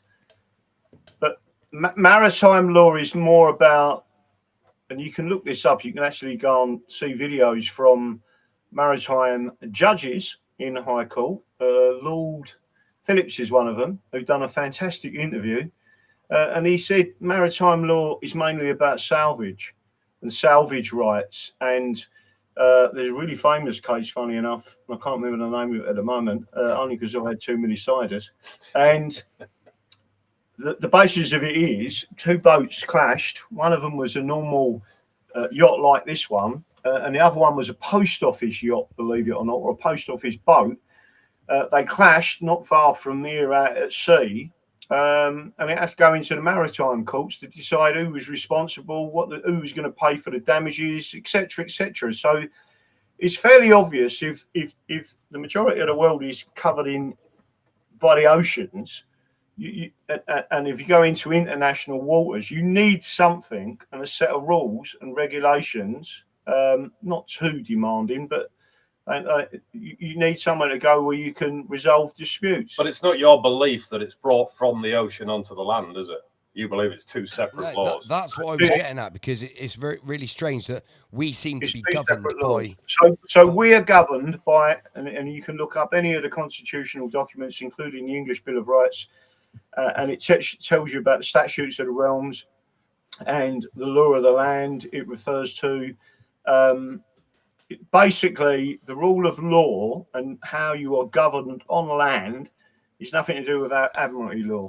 Can I ask then, why do we have when you go into a court, you go into a dock? I've literally just written that down. Yeah. I just written down court and dock on my notebook, Tim. That's uncanny. And all the terminology is the same as a ocean going. It's the same. It's the same with money. They call money the currency, and money the money flow. Yeah. It's all fucking water based. Yeah, you're giving birth, so you're birthing. Yeah. It's all water based. What's your thoughts on that, Graham? Why that could be? Well, the answer to that is, unless you looked up the history and went to, for example, Black's Dictionary, legal dictionary, and started looking up the different terminology and why they used it and looked into the history of it. But it does not cut. So let me just say this to you. It doesn't. It's not transferring admiralty law to the law of the land. If I was to say to you, you've got constitutional rights in England and the jurisdiction of England, right? There is a governing area of England. For example, the criminal court and jurisdiction of England is from the Central Criminal Court that used to be called the Old Bailey, and it references that in law, which used to be Middlesex, which again the British have got rid of Middlesex as a county, which we want back. So why they make them references, I don't know. To me, the people who use them references and talk about that confuse the two. Yeah, to obfuscate. It sounds great, right? But I'm sort of trying to be polite here to the people that believe all that stuff. No, you don't have to be. This is Rise Above. You say what the fuck you like, man. Right. So what I'm trying to say is, my personal belief is there is a PSYOP that puts all that stuff out there. Free man of the land, admiralty law, equity law. I heard one guy on YouTube started talking about equity courts and it was being the greatest set of laws ever in the world and blah, blah, blah. And what I said to him, well, I actually said it on a comment. Equity law was what governed the Star Chamber. We abolished it. And the reason we abolished it is because there are no juries. And we still have equity law as an equity court in London. We still got an equity court. But the point is, it is a tribunal of a judge who makes the decision. There are no jurors. So the true law of the land is the people, right? And if you go back to the juries, which I don't want to express it too much, but when you talk about sovereignty, if you go before a jury, 12 good men and true, they can nullify in the instant of the person who's in the dock, right, or the defendant, whatever you want to describe him as, right, or her, they can nullify the common law, the King's law, and statute by finding someone not guilty, and there is absolutely no appeal against that verdict from the jury. So if that is the case, and it is the case in law, right, who is really sovereign? And the answer is the people when they take the oath as jurors, which is why jurors are under attack. So what you're getting is a group of people in the background, generally speaking, who have never read law, never researched law, generally, and I'm not being disrespectful, look at YouTube channels and someone talking about all these different things. It may sound good, and it may sound like it's a bit like John Harris, right? I like John Harris. I never met him. Sadly, he passed away. But what I'm saying is, a lot of what he was saying, as you flow with a presentation, you can get a load of nodding dogs in the audience, and it can sound as good as you want. But if you stand in front of the judge and it's not right, unfortunately, you will walk away when the judge says, "I'm sorry, this is, I can't give you a judgment." Yeah. Well, they say we would say it's a load of bollocks. They say I can't give you the judgment. I'm sorry, it's not right. But the point is, people go into that court thinking they're right because of what they've heard, etc. So what I'm saying is, I just spoke to some guy from New Zealand called Alistair, and he's making reference to the Constitution in his legal documents. He's making reference to precedents that have been set in the common law, right? Which is what we also go on with the paperwork. That's all in there. Yeah, so I've just read through the paperwork, and the reason why, and I've said I haven't researched it, but just the fact that they're making reference to constitutional law, and if there's other things you could put in there to tweak it, to me, it looks like a good legal document, right? So again, I've always said this to people, I'm not a politician, and I'm not any form of diplomat, right? I would be a completely different person to what Tim is if someone stuck a machine gun in me fucking face, right? So you'll be right. We'll see when he gets on there. Yeah, when someone sticks a machine gun in my face, you'll probably see me. Your turn to go out this time, Graham. Yeah, all right, yeah, and it'd be quite amusing. So what I'm trying to say to people is, right? I was interviewed on another show the other day, and the guy said to me, it should be coming out shortly, and the guy said to me, what do you know about equity law and trusts? So I picked up a big, thick book. It was about that thick, right, off of my table, brought it up. I've got a whole a real library. Some of them books are hundreds of years old and originals, right? We know someone on the show who would like them. So what I've got is a big, thick book just on equity law, right? Written by expert lawyers on equity law and trusts, right? So it's actually a law on trusts, and it was published in England. It's something like £2,500 to go and buy, right? I'm not suggesting I didn't pay that for it, by the way, but I've got it a slightly older edition, if you want to call it that, but it still gives you the basics because that type of law don't change. So it gives you the basics. What I'm saying, and what the guy was saying to me is, can you tell people? And I said, well, rather than do that, why don't I tell people what this book is, right? Spend 2 weeks studying the part of area of the law that you want. Have a look at all the precedents that have been set that's backing it up from the top King's Counsel in this country, right? And this is I think his name is Levin, right?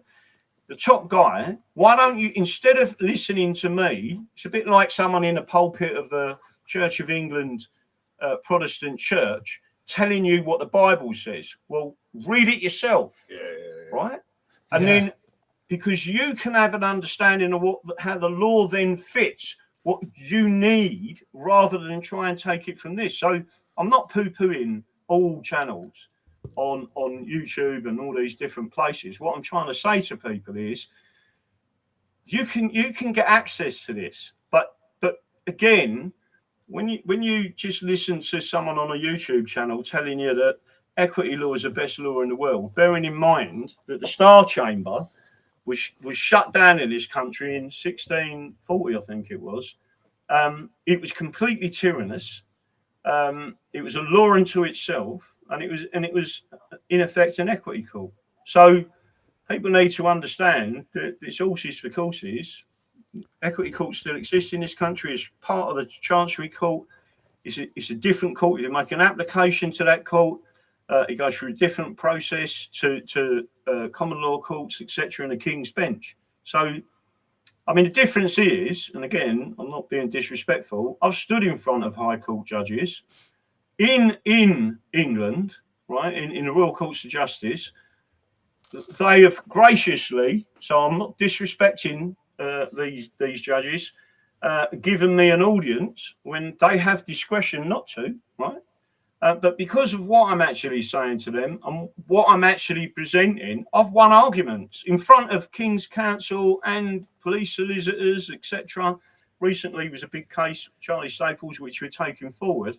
And the point I'm trying to make is if you're talking to these people respectfully, you don't have to ask them if they're on oath, which a lot of these free man of the land types do. And that gets their backup, and then you enter a conflict zone with them when it gets like that. I think sometimes immediately. Right, you've just hit the nail on the head, right? Let me just say this to you: you've hit the nail on the head. When you go in front of any judge, and a judge grants you an audience with them, right? And you're a Mackenzie friend, right? So the person you're helping doesn't know what to say, doesn't know what the law is, but you do. You're a lay person, by the way. In Hansard, it actually states that every Englishman is a common lawyer, right?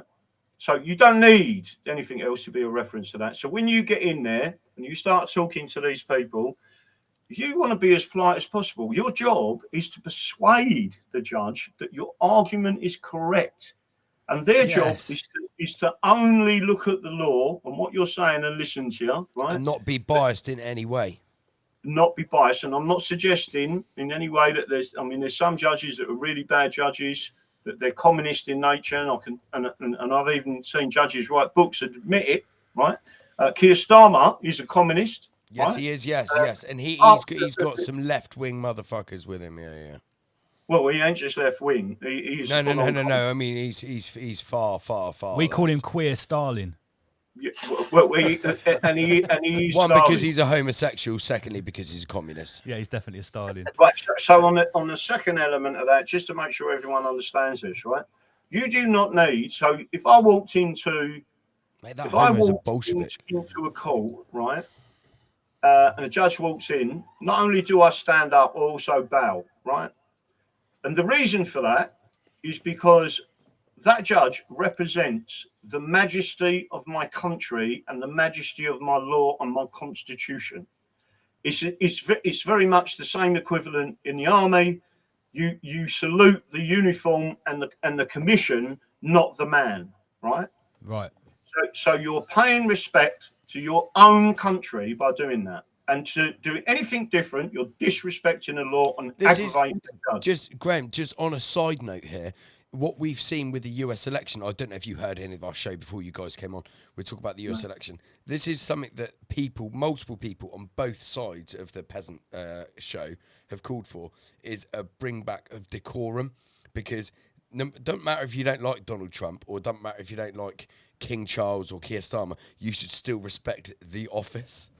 Wow, they want more decorum to come back. Yeah, wow. And you should still respect the position that they're in, regardless. Because because even though you think they're a dick, if you don't respect the position that they're in, it sort of means that you don't pay.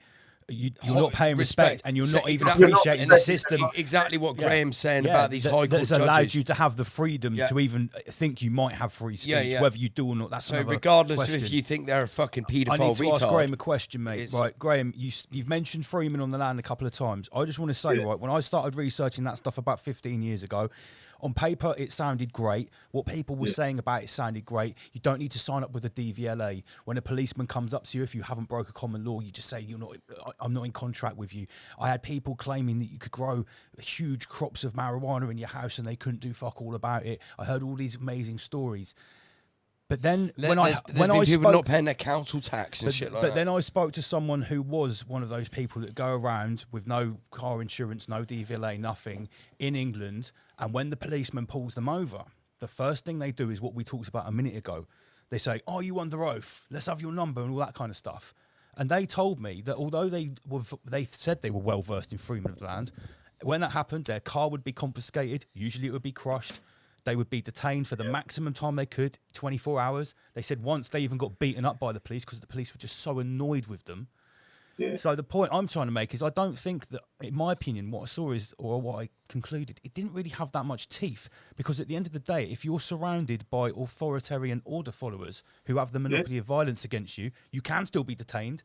They can still fine you, whether you pay it or not, or you want that to... Do you see what I'm saying? What's your opinion on freemen of the land? Is it legit in the UK? It is a psyop.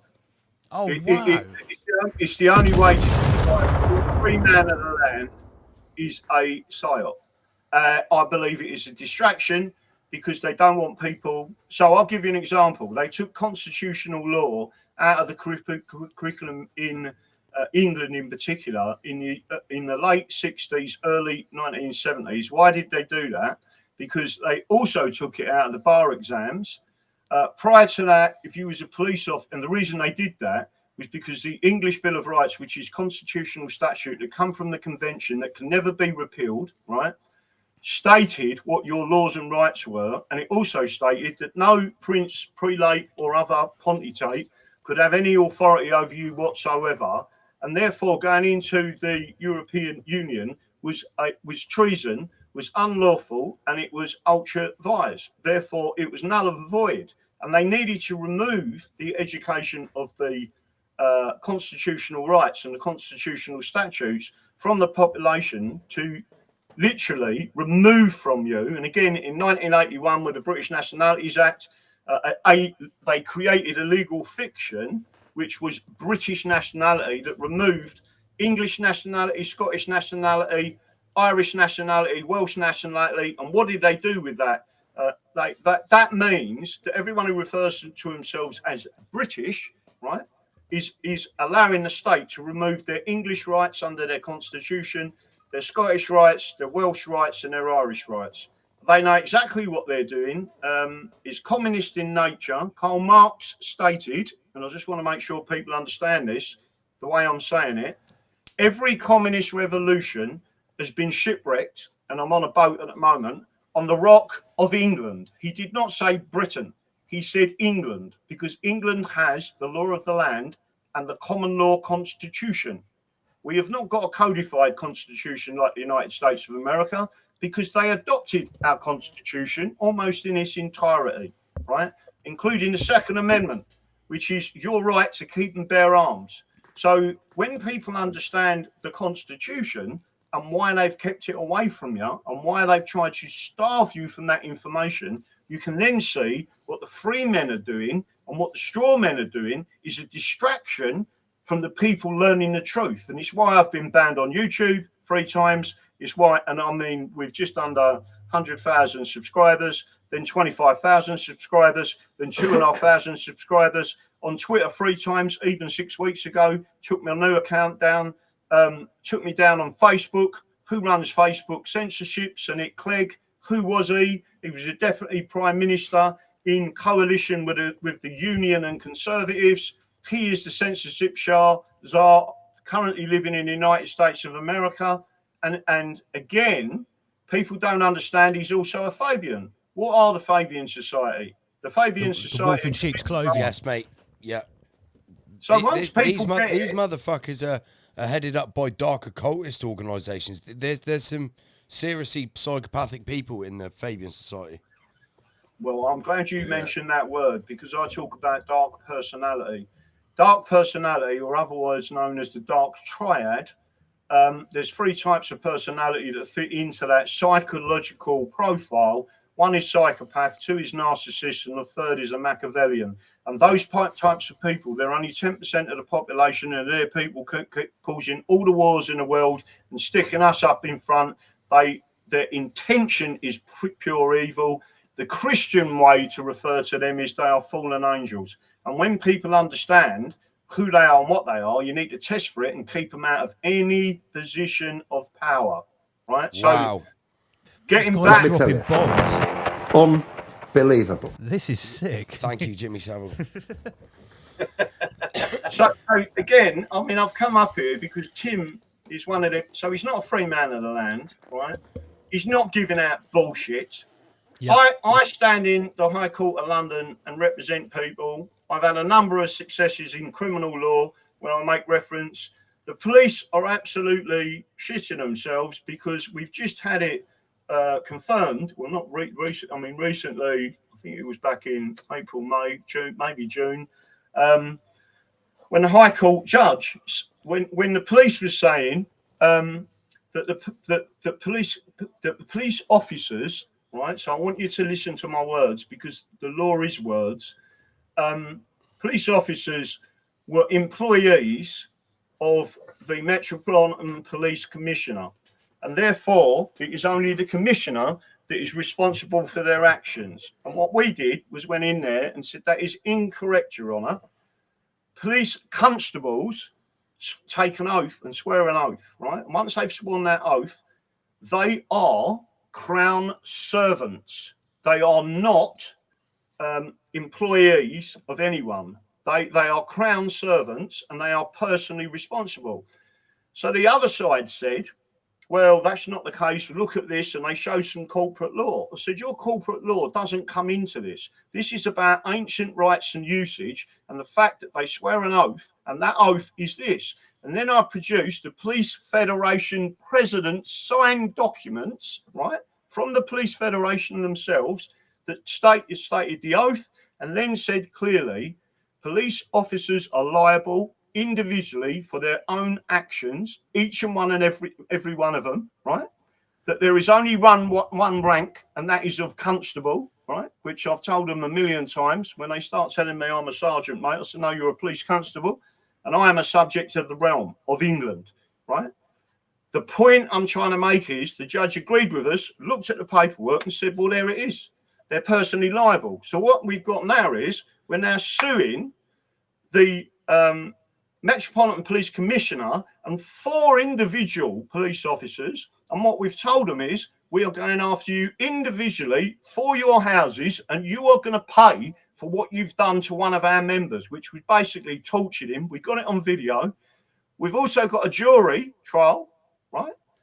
And all of so rather than the free man of the land BS, sitting there having a decent discussion, respectful discussion with a law lord in the Royal Courts of Justice, and she agreed with us and said, I agree, bang, right, there you go. And then the application went in for a jury trial, it was approved. So now the police officers, the individuals, and the Metropolitan Police Commissioner are going to stand in front of a jury and tell them why they beat, tortured, and prosecuted someone for literally standing up against the lockdowns. And again, we're using international law. The other thing that we're doing is taking the criminal element of that. So one of the other things that I am highly researched in is something called universal jurisdiction. Universal, and again, a lot of your audience won't know this. Universal jurisdiction was ratified by the British and many other countries. And one of the parts of universal jurisdiction is what's known as UNCAT, United Nations Convention Against Torture, right? And it's very specific in what it says. And they signed up to that. The British signed up to it. What that means is the British have authorised any other nation to hear a case where subjects of the realm of England bring a case externally to Britain. So we're bringing a case in Texas, because Texas is a common law jurisdiction. And in 1836, in its constitution, its state constitution, it completely adopted the common law of England, right? So we're bringing that case, and guess who's first on the list of the indictment? Because police constables are Crown servants. King Charles III, right? And I did say turd. Sausage fingers. Right? We called him He's sausage not fingers. my king. But when I spoke to the Texans and we went out there, I'll give speeches in Texas on constitutional law. I asked every lawyer that was there, right, and all the people who was there, is there anything in your constitution that says, and for example, they're blocking prosecutions? I'm going to get back to something else in 2 minutes, right? And I don't mean to hog this. I'm going to go and use a Mate, no, you're literally dropping bombs. This is massive, mate. We've got about another 10 minutes for this interview, and we're happy. You're peppering us with No, facts at the moment. we can go another. We can go 20. 15 minutes? Yeah. All Right, right. so let's get back to universal jurisdiction. It's really important that people understand this, right? So when I said to the Americans, in England, right, we cannot bring criminally or under tort the crown. In other words, King Charles III, right? We can't bring him into court because they won't do it. I said, will you stop this case? And they said, not. So I said, do I need to get permission from anyone? And they said, not since 1776. So King Charles I is the lead person on a criminal indictment for torture in Texas, right? And now that President Trump is out there, you are going to see constitutional judges say, give us a case. Let's have a look at this, right? The point I'm trying to make is, under the Criminal Justice Act, 1988, Section 134, torture, it was enacted the torture laws. And what does it state? It states that a state official in the UK can commit torture if he does X, Y, Z. And that's exactly what they've done. It then says that Section 135, which they don't tell anyone, in fact, they don't tell anyone about Section 134 either, that you have to ask permission of the Attorney General, which we did to privately prosecute the 4 police officers. They didn't give us permission. We appealed it. They blanked the appeal. We then went to the appeal court. They blanked the appeal, right? So we've now got everything lined up to take it straight into Texas. And when this happens, everyone will understand in this country that there is a rule of law and there is a constitution. And if you enact a law and it is an international law, so you've got something called international jurisprudence and it's called cogens, right? There's a particular type of law that says there is international common law. And that is what we're applying. And in the criminal element, these police officers, listen, people don't realize this. Since 1990, right? Do you know how many people have died in police custody? Thousands, probably. 1,888. Last year, 19 white working class people died in police custody, some of them through restraint, right? 3 were black, 3 black. There was 23 in total. 3 were black and 1 was Asian. Who do you think's got the biggest problem being killed by the old bill? White people, working class people. And nothing happens to these police officers. And it's about time people stood up and claimed their rights back and said the state can't do this. And that's what we're doing. Mate, this is absolutely epic. I need to rewind to you were mentioning that you were sticking up for someone that was done during lockdown. I'm going to tell you what happened to me, right? In 2020, I was talking at a number of protests against the lockdown, and I did an expose on Serco, the private prison company that were doing the track and trace. Long story short, there was a big surveillance operation against me, and after being warned, the police came to my parents' house. Graham, we were going live like we are on a Friday night.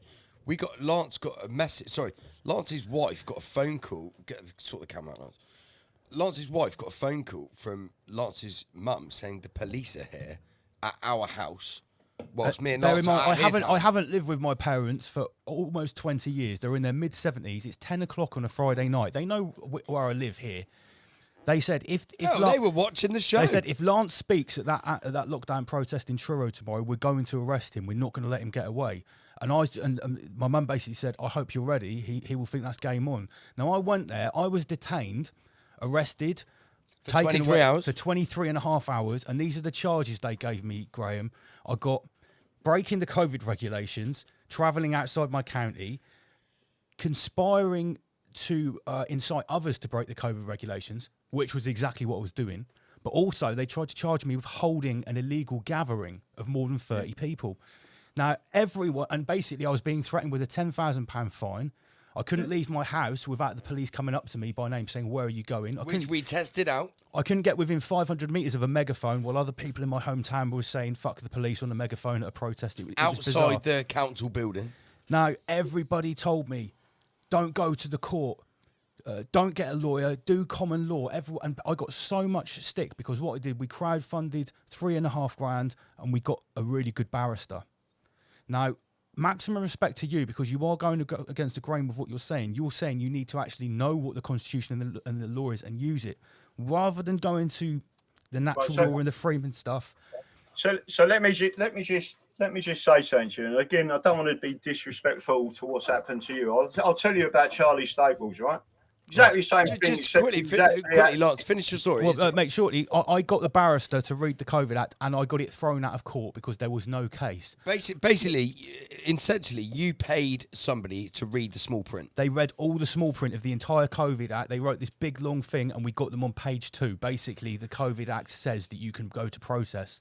It's even written in there. So the next question to you. So there's a couple of things I want to warn your audience about. But the first thing is you should, as soon as you got no case to answer, that means there's absolutely no reason for them to do what they're doing. You should have sued the police. Every one of them names put on there individually, you should have sued them, right? That's the first thing. But just to your members of your audience, if you get arrested, you must remember to say absolutely nothing whatsoever. You no comment everything. If you say one word to them, right, all you are doing is giving, because when they question you, they are looking to prosecute you. Shut up.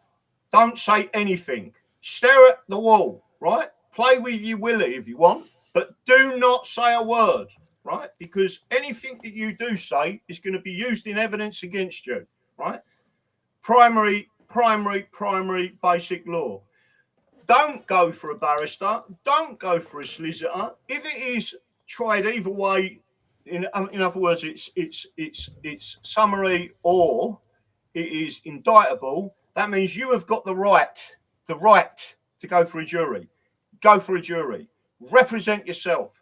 Do exactly. So what I did with Charlie Staples, we won the first part of the case. They threw the case out, all on constitutional law. They said there is no case to answer, right? This is all in High Court at the moment with suing them. But the police officers who beat him and tortured him, right? And again, if I was told you what was said in the trial, even the trial judge in a Crown Court in front of a jury was visibly angry when he see the video of what the police did to someone who's unarmed, hands behind his back with handcuffs, and the lead police officer smashed his head on the floor 4 times for no reason whatsoever. He was in the prone position, right, which is a known restraint, dangerous position. You asphyxiate if you're in that position, right? And the question to him was from the judge, can I ask you, why is it that you hit his head on the floor 4 times? And do you know what the cop said, the sergeant? He said it was for his own safety, Your Honour, right? And the jury laughed. The jury started laughing, right? There was 4 police officers all giving evidence, and the judge. What possible justification is that? Right? What was his like, if he said it's for his own safety? What did he mean by that? Well, that's going to come out in this talk case. But my point to you all is, right? When it finally, so don't forget what they did. They beat him up and then charged him and prosecuted him, right, for attempted assault of an emergency worker. It was bullshit. They just wanted to put him through the process of a trial, right, which is psychological torture. People commit suicide on bail, right? The kid's mum died from the COVID jab while he was on bail, right? So these people, and what they've done is pure torture. So there's 2 elements of the Criminal Justice Act 1988, Section 1(3), torture. Anyone can go and read it. What they did was unlawful. We already know that. We're presenting it in the High Court. But this is the kicker, people, right? He represented himself. He didn't have a barrister. He didn't have a solicitor. He had law written out from me that he put to the judge. And here's the kicker. The jury returned a unanimous not guilty verdict. They didn't believe any one of the 4 police officers presenting evidence in his case against him. So the whole of the jury, every single one of them, stuck their fingers up at the police and said, this is disgusting. That's amazing. Gosh. But 3 man and a land don't get them results. That's a bombshell to people that have been learning about that stuff and pushing it out there for years. I always said, show me some working examples. Show me where that was happening. And what you just said there is, you know, I did the right thing, not going for natural law and freemen on the land, but I shouldn't have got a barrister. Do you know what, Graham? As soon as I saw how easily the barrister did what they did, the first thing I thought is I could have done that myself. I could have literally got the COVID Act and read it, and it was probably on like page 33.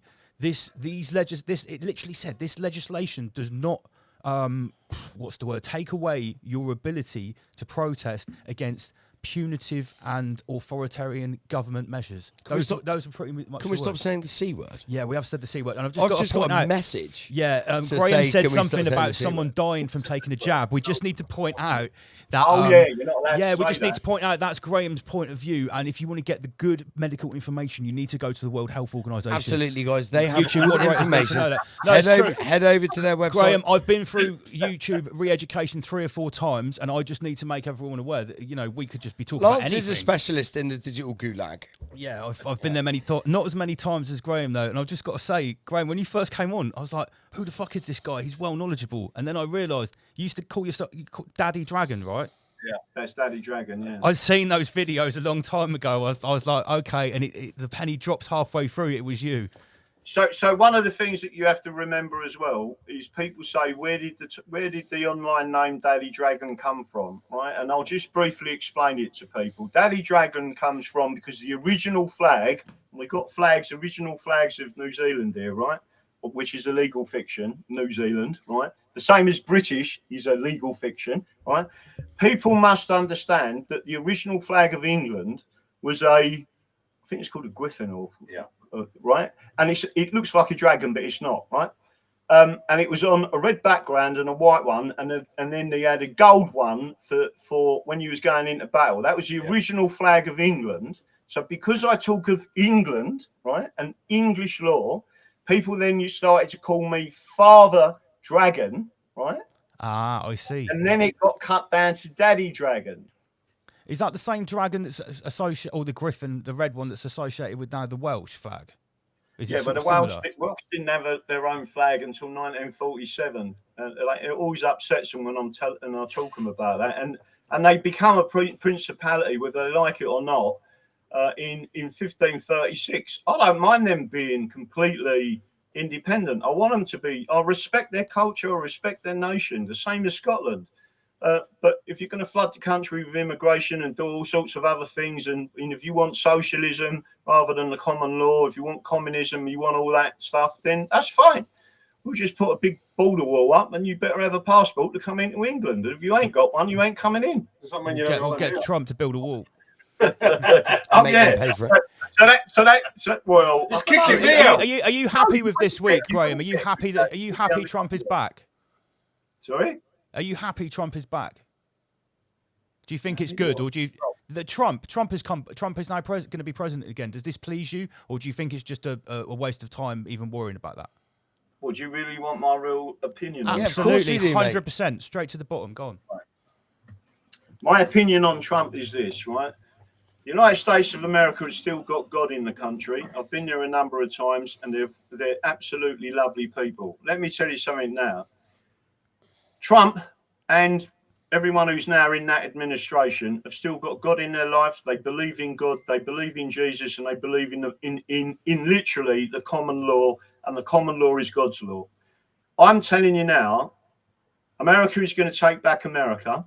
You're going to see people prosecuted, and I'm not telling you immediately. It's going to be anywhere from January the 21st up till the June of 2025. You're going to see arrests, you're going to see fast track prosecutions, and you're going to see executions. Not in Gitmo, because the law says justice must be seen to be done. You will see the trials, you will see the evidence, and then you will see the execution, and they will be stood against the wall and shot for treason, right? What people are then going to say is, what give him the right to do that? And they're going to say the United States Constitution. And where did it come from? It came from England, right? And you're going to see the reverberation back here in this country, in England. The Union will go back to being a Commonwealth where The legal fiction of New Zealand will go. The legal fictions of these other nations where they have destroyed us and our rights will all go, and everyone will get their rights back. And then we'll start talking real law and make sure that all these people literally face justice. So my opinion is the first term in office was the prerequisite to put certain executive orders and other bits and pieces in place. And I believe something else, which is basically whatever happens, he is the commander in chief. They then put an administration in place, whether it was by reality of fraud or not. I believe it was all part of it, just to make sure the American people could see how bad it was going to get, right? And then you've got this term, and this term, he has got no other term to worry about. He's not interested in a second term. This is where they go to work. They've had 4, I think even longer than that, to be honest with you, to put everything in place that they need to, and they're going to go smack, smack, smack, smack, smack, smack. Graham, what would you say to people that may say to you, this sounds a bit QAnon, trust the plan, white hats have got it kind of thing? What would you say to that? I'll tell you what I'd say to that. Forget, I mean, whether it's QAnon or not is irrelevant. You know what I'm getting at. Yeah, but the mainstream media, you can always tell if there's a problem if the mainstream media hates someone, and they hated QAnon, and it was Q and Anons, right? Q is a team, not one person. But just to make sure everyone understands this, so there's 2 options you've got at the moment, and I want people who's watching this to listen to me carefully, right? United States of America, and I've been out there shooting. I've trained with their militia, right? I am a class 1 marksman, right? Let me just make sure everyone understands what I'm saying. If this isn't the case, and it all goes pear-shaped, you're going to see an armed nation, right? An armed nation, and I've pulled up on fields with 12 pickup trucks and got AK-47s, rocket launchers, grenade launchers out the back of them motors, loaded up, crack, right? Let me tell you something. That is an armed nation. They have got a militia. I agree. Militia, and they can take back control of that nation, and they will, right?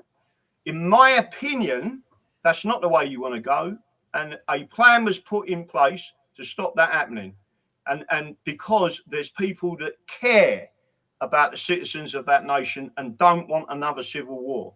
So for the people who say it's all BS, right, you want to pray it ain't, because it'll go the other way. If it is the constitutional way it's doing, it will rescue this country, because people will ask, where did the Constitution come from? How has it been subverted? And then all eyes will be on England and the Commonwealth. Not the union, right? The political union is how they took control and stole your rights. You must go back to being individual nations and the Constitution. So there's 2 options. If it's complete bollocks, you're going to see a major civil war and a lot of deaths. If it's not, you will see some bloodshed, but a bit like the Glorious Revolution, everyone says it was bloodless. It wasn't bloodless. There was a big battle just outside Windsor, and over 100 people died. But my point is that was better than the Second Civil War in England, because the Glorious Revolution was a settlement to stop that happening. And I believe, and I'm going to put 2 more things to you before I feel like I'm hogging the box here, but we had an election here on 4th of July, right? Tell me the significance of the date of the 4th of July. National Day of Independence for America. Is it Thank Independence you. Day? So this country, we had the 4th of July. When did they just have their election in America, and what does it represent in this country? Was it actually on the 5th? 5th of November. Oh shit! I didn't clock that at all. Yeah, it was. Yeah, I didn't know that. I just knew it was this week. Mate, we did it on a fucking election day. Mate, that's a mad little juxtaposition right there. But you haven't heard the actual juxtaposition, right? What do they call Donald Trump? Orange man bad. Yeah? Yeah. Right. What was the 5th of November? 1688. Guy Fawkes. No, not Guy Fawkes. The 5th of November 1688 was when the Prince of Orange landed in Brixham, Devon, and took this country back. Orange man bad. And people think there's no coincidences, right? So there you go. Orange man bad landed on the 5th of November 1688, Brixham, Devon. He then went up to Exeter, read out the Declaration of Reasons. The king threw the English seal into the Thames, got away, but we let him get away. Otherwise, we was going to chop his head off, right, for treason. And then what happened? Then there was a Declaration of Rights, 27 heads of terms, and all of those rights was put by Lord John Somers, who drafted and framed the English Bill of Rights. So you now have private law and public law protecting your rights. The only group of people not abiding by the law are the judges and the people of state authority, which we need to remove the people who are treasonous, which is what Cromwell did. People don't realise that Cromwell didn't just clear out Parliament, he cleared out the judiciary. People died in the Tower. Judges died in the Tower because he turned around and said, you're crooked, you're going in the Tower. And some of them died of fever. But the other thing I want to make sure everyone understands, it was Cromwell that turned around and said, you must stop speaking Latin in our courts because we speak English. Stop it. And that was it. And he put an end to it. So, Graham, can we... history. This is man. I'm trying to take all this in. Yeah. We've got to wrap it up in a minute. It's a lot, Graham. We would love to have you back on the show. Yeah, would you like to come and do a whole episode with us? Possibly. Listen, if I'm on this wonderful yacht of liberty and freedom, and I am constitutionally here to act as his Mackenzie friend in case the authorities turn up and say you can't do this, and I'm going to say yes, we can. What about the machine guns? Are you going to do the machine guns or not? Oh, we're going to do the machine guns as well. I shouldn't say machine guns on here because we get raided in the morning. Well, I'm sure you'll be able to talk your way out of it. Yeah, so mate, this has been a mind blower. Tim, I just want to say a big thank you to you for setting such a great example for people that might be thinking about how can we buck this legal fiction? How can we really truly be sovereign? And I'm going to be really excited to carry on following your journey. Yeah, for sure. Yeah, we might get you back on in a couple of months for another update to tell us what where you've been. Guys, sail round to Poole. Yeah. His boat's too big for my marina, unfortunately. We can anything about your marina. He well, can go we in can come and anyone's stay. marina, mate. Yeah, he can go in the fucking yacht club. Yeah, you could go. Yeah, going straight on. Well, it can, but who's paying? Well, I mean, that's what. If I had a free berth, I'd have let you stay, but you wouldn't fit on my pontoon, mate. Maximum 13 meters. How big is your boat? It's 86 foot. Holy shit, 86 foot. That's a beast. I think we've got a picture of it here. Let me just get a picture up. It's not a beast. It's beautiful. No, a beast means good, like really big. A beast in a good way, you know. I used to be a rapper, mate. Not bad meaning bad, but bad meaning good, that type of thing. You used to rap, did you? Well, I used to actually be a professional rapper. I still spit, you know that. Wow, 84 foot. That is a monster of a yacht. Can you actually... How large do you need a crew to sail that? At least three people, I'd say. Me and Mary did it from New Zealand to Greece. That's no easy going on a boat that big. Yeah, that's quite impressive. So yeah, once again, thanks for joining us, guys. Captain Tim, we're definitely gonna need an update from you in the not too distant future. Yeah, awesome to have you on, guys. And Graham, aka Daddy Dragon, thank you again for dropping bombs, mate. And we would love to definitely chat to you again as well in the future at some point. No problem. It's great to speak to you guys. We'll speak soon. All right, cheers, guys. All right, take care. Rise above. Rise above. Generate. Rise above. Extinguish fear. Rise above. Boom. Wow, that was unexpected. There's right, we're gonna have a very short break. I'm gonna play a music video. This one is called Dungeon Master. And this, I really went to town on this music video. We got professional guys to film it. We paid a lot for the makeup and shit like that. We'll be back in about 4.5 minutes. We've still got shitloads to talk about. Look on the board. Look how many things we've still got to talk about here. 434. Don't go anywhere. We will be back in just under 5 minutes. I'm hearing rumors that you're locking people up.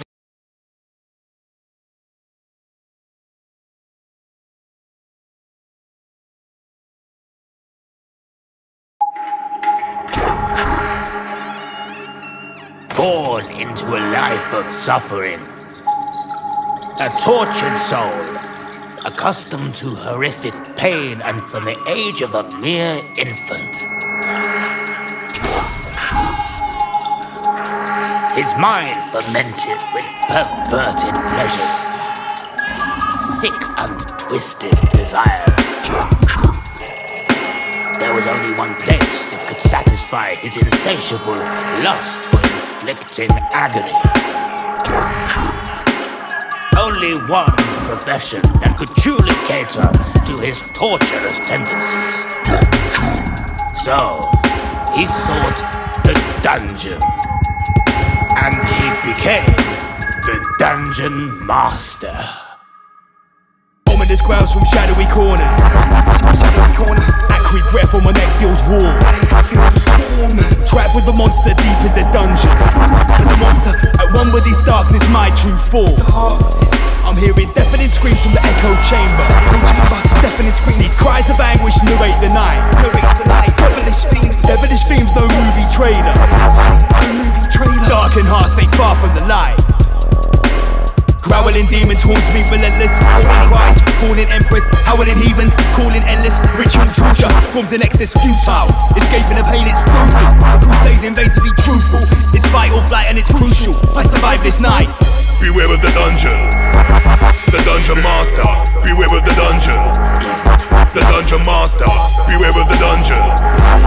The Dungeon Master. Evil, twisted, nightmare crafter. Blood runs cold, heart turns dark. Blood drips, congealed in the dirt. Forms red mud, you're feeling the hurt when the carnage occurs. We let the demon speak and then hang with his words. Mesmerized by the evil inside, hypnotizing all people alive. Energizing the feeble demise. Life in the dungeon's extremely deprived. It's dark in this dungeon. Around every corner the evil's abundant. Hope is redundant. Treacherous being spread of dysfunction. They feed on your soul for their luncheon. Leaving your goal, prepare for consumption. It's the ravenous huntsman. Right arms hold your carcass triumphant.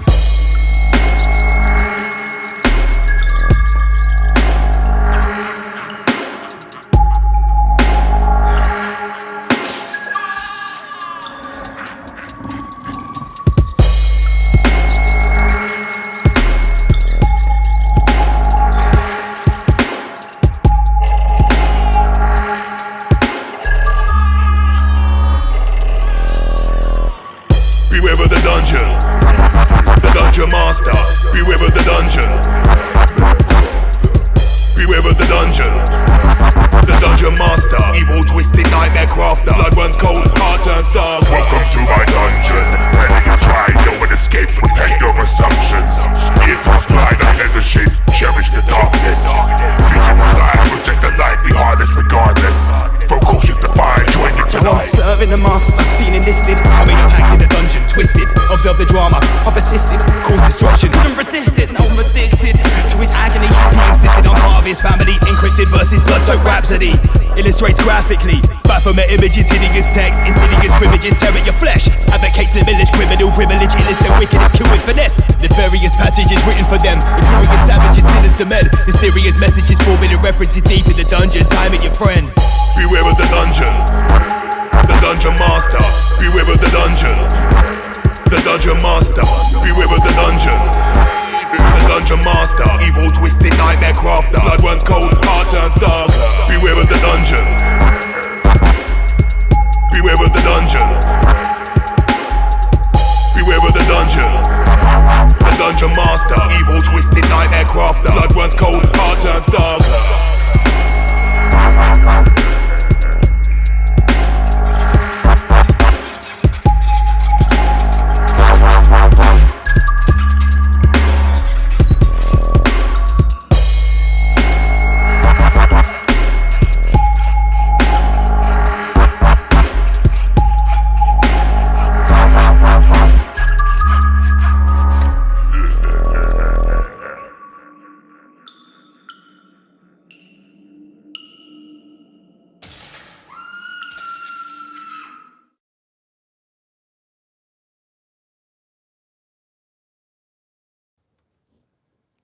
You come.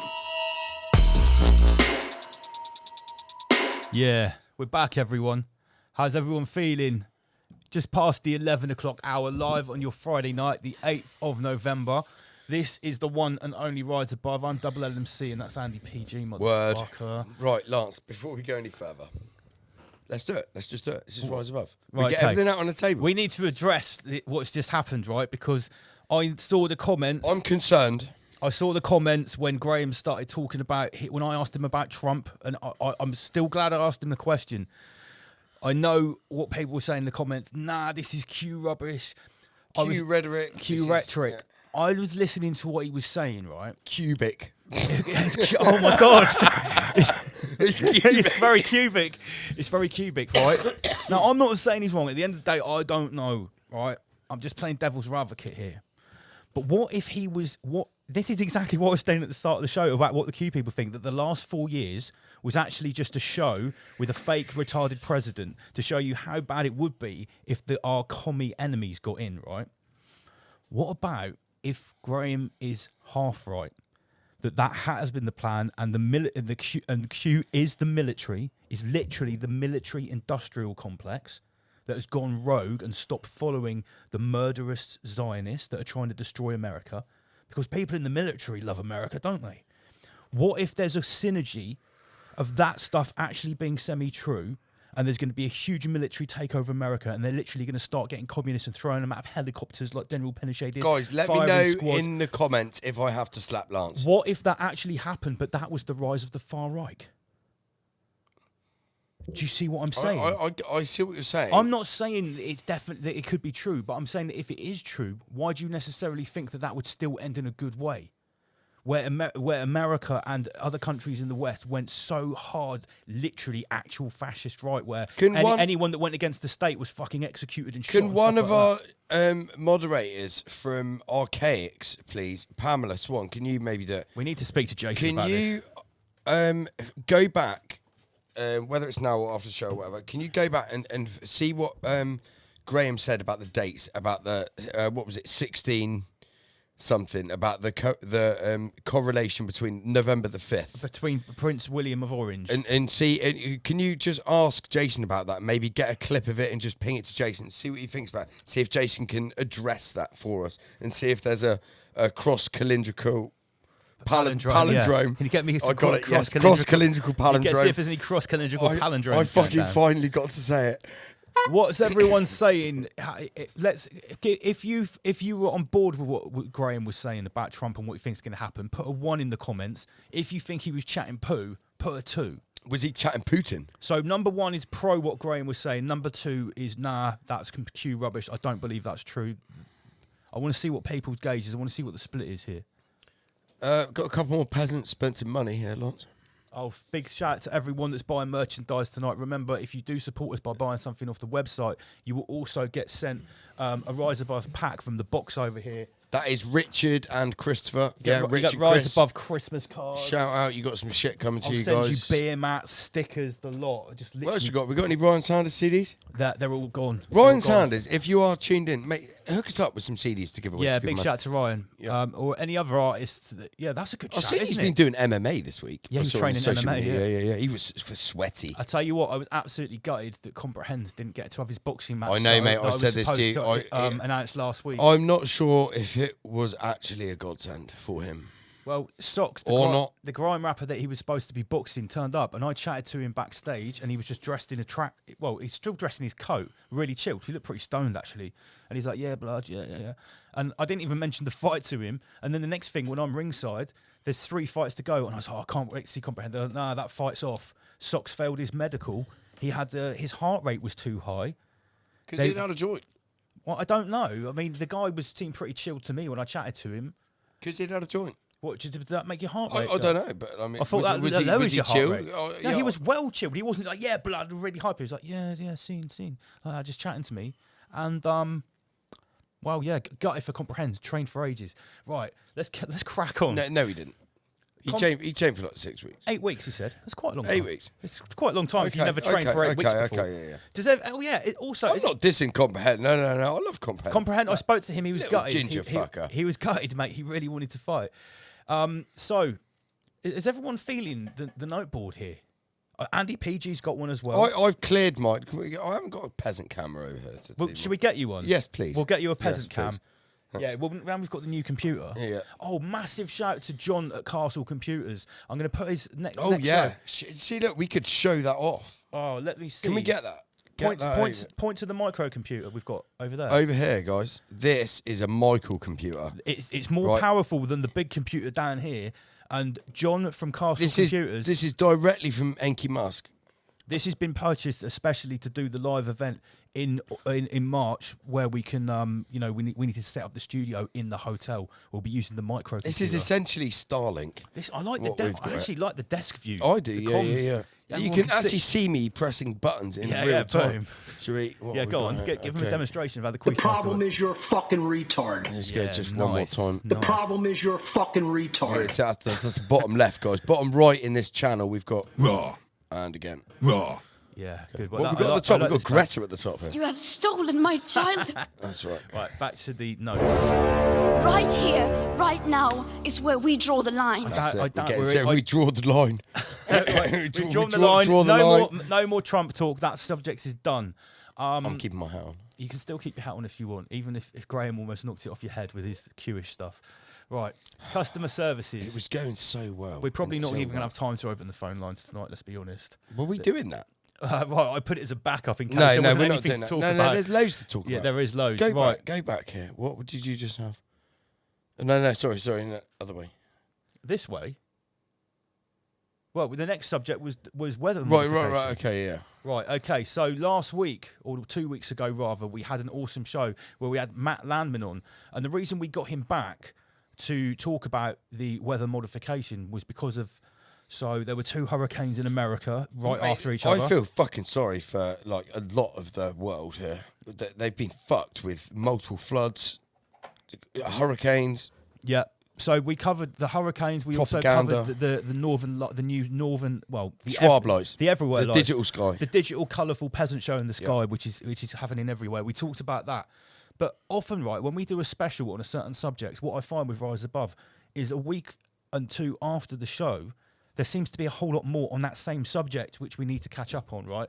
And what I'm about to show you is a great example of that.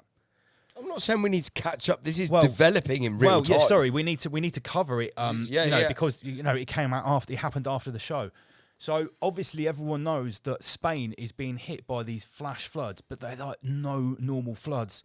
These floods literally look like a fucking tsunami has hit Spain. Land tsunami. And these are places in Spain. You know, Spain is traditionally a pretty dry and arid country. Mm-hmm. Yeah, it doesn't really suffer from flooding. The weed's not that great.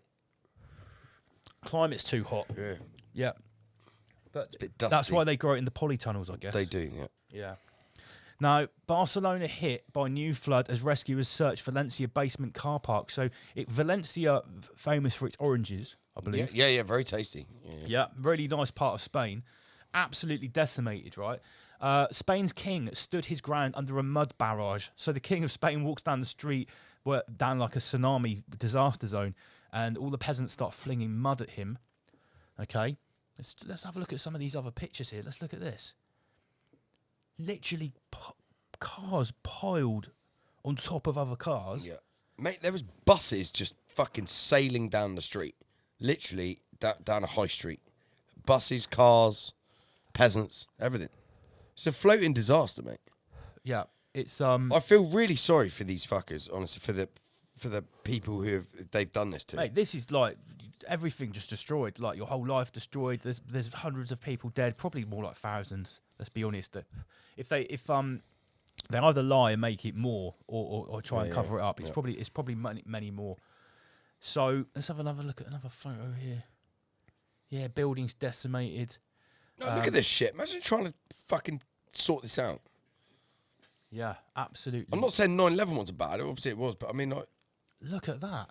The storm and flooding has left carnage in its wake with a huge cleanup operation now underway. That's like a whole forest has been dumped in a street of like... Looks like reeds or something. Yeah, reeds. A whole reed forest, a whole swamp. Let's have a look at the comments. Someone's saying, forest. I'm in Spain. Benidorm got hammered as well. Who Mate, else? we mean no disrespect, John. we are just covering Valencia because it's the most mainstream, which everyone's been reported about. I think the point There, is there's other areas, surrounding areas. There's towns and stuff that have been murked that we don't even know the names of. Do you know what I mean? no, totally. We mean no disrespect.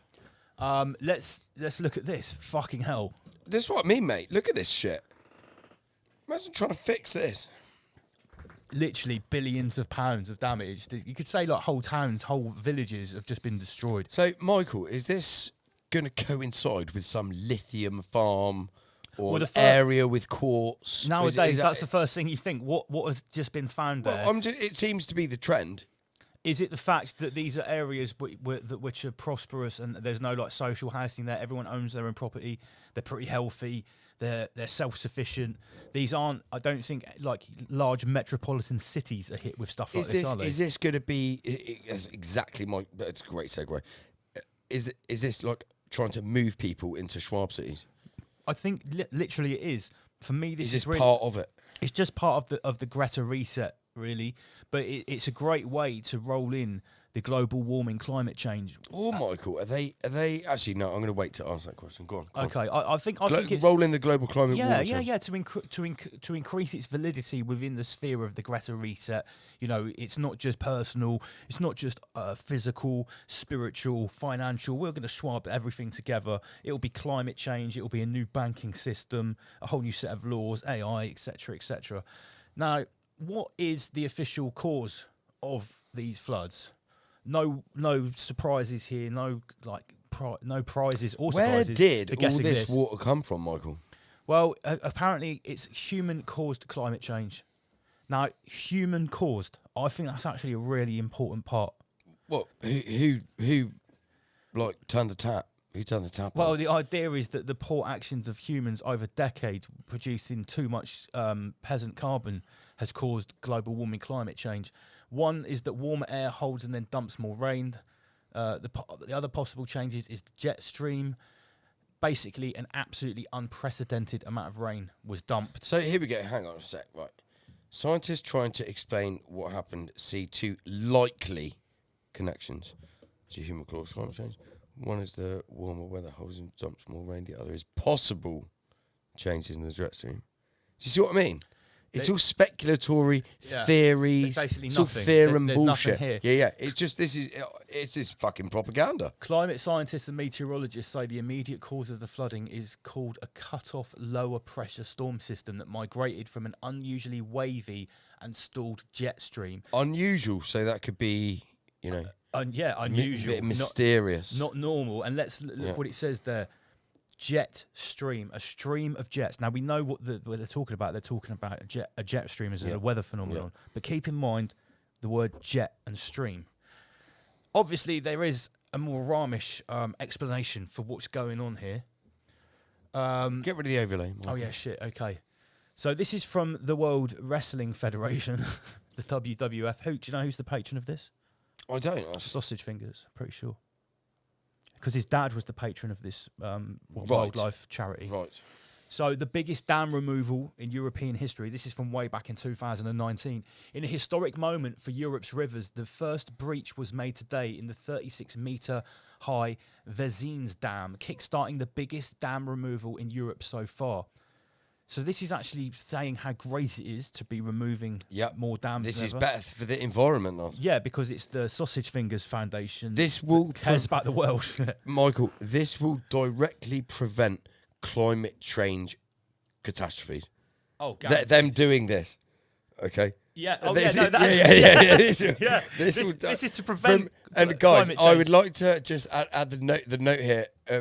2019. This was 5 years ago. Yeah, and the removal of the Venice Dam, an old obsolete dam, over the next 2 years will open up 90 kilometres of the Salian River. And the entire reason for this, Michael, is to prevent climate change. Yeah, they're trying to save us from climate change. Yeah. That's what from Sausage Fingers is for. Yeah. They're trying to save us from the reset.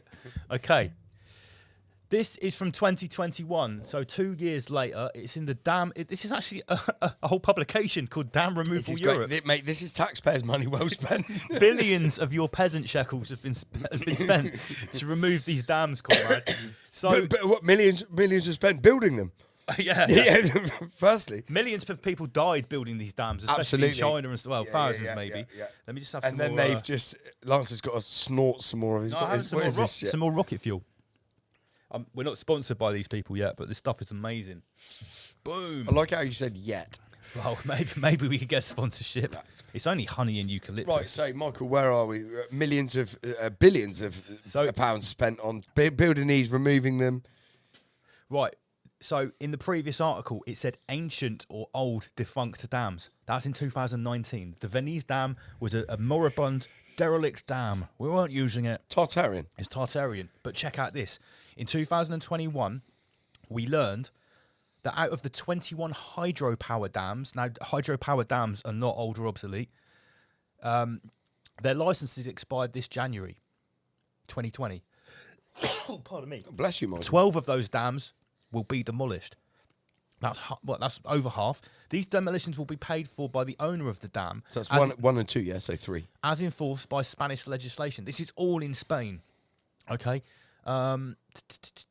It's caused the announcement in 2020. So they announced everyone they're going to do this in 2020. This has caused social opposition in many areas. Some cases where the expiration procedure hasn't started. So they're starting to say, we're going to knock these. How old are these dams? 10, 20 years old?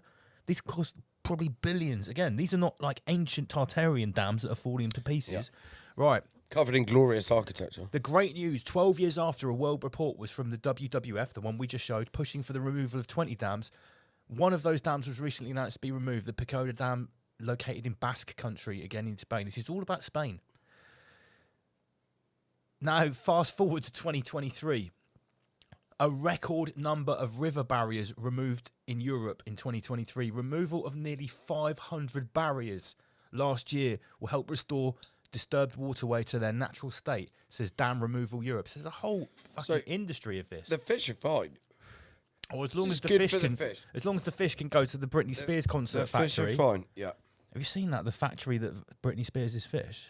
No. I saw a video about it today. All these little fish going through a conveyor belt with a little bit of water just so they could go to the Britney Spears concert. Really? Yeah, with their farming salmon.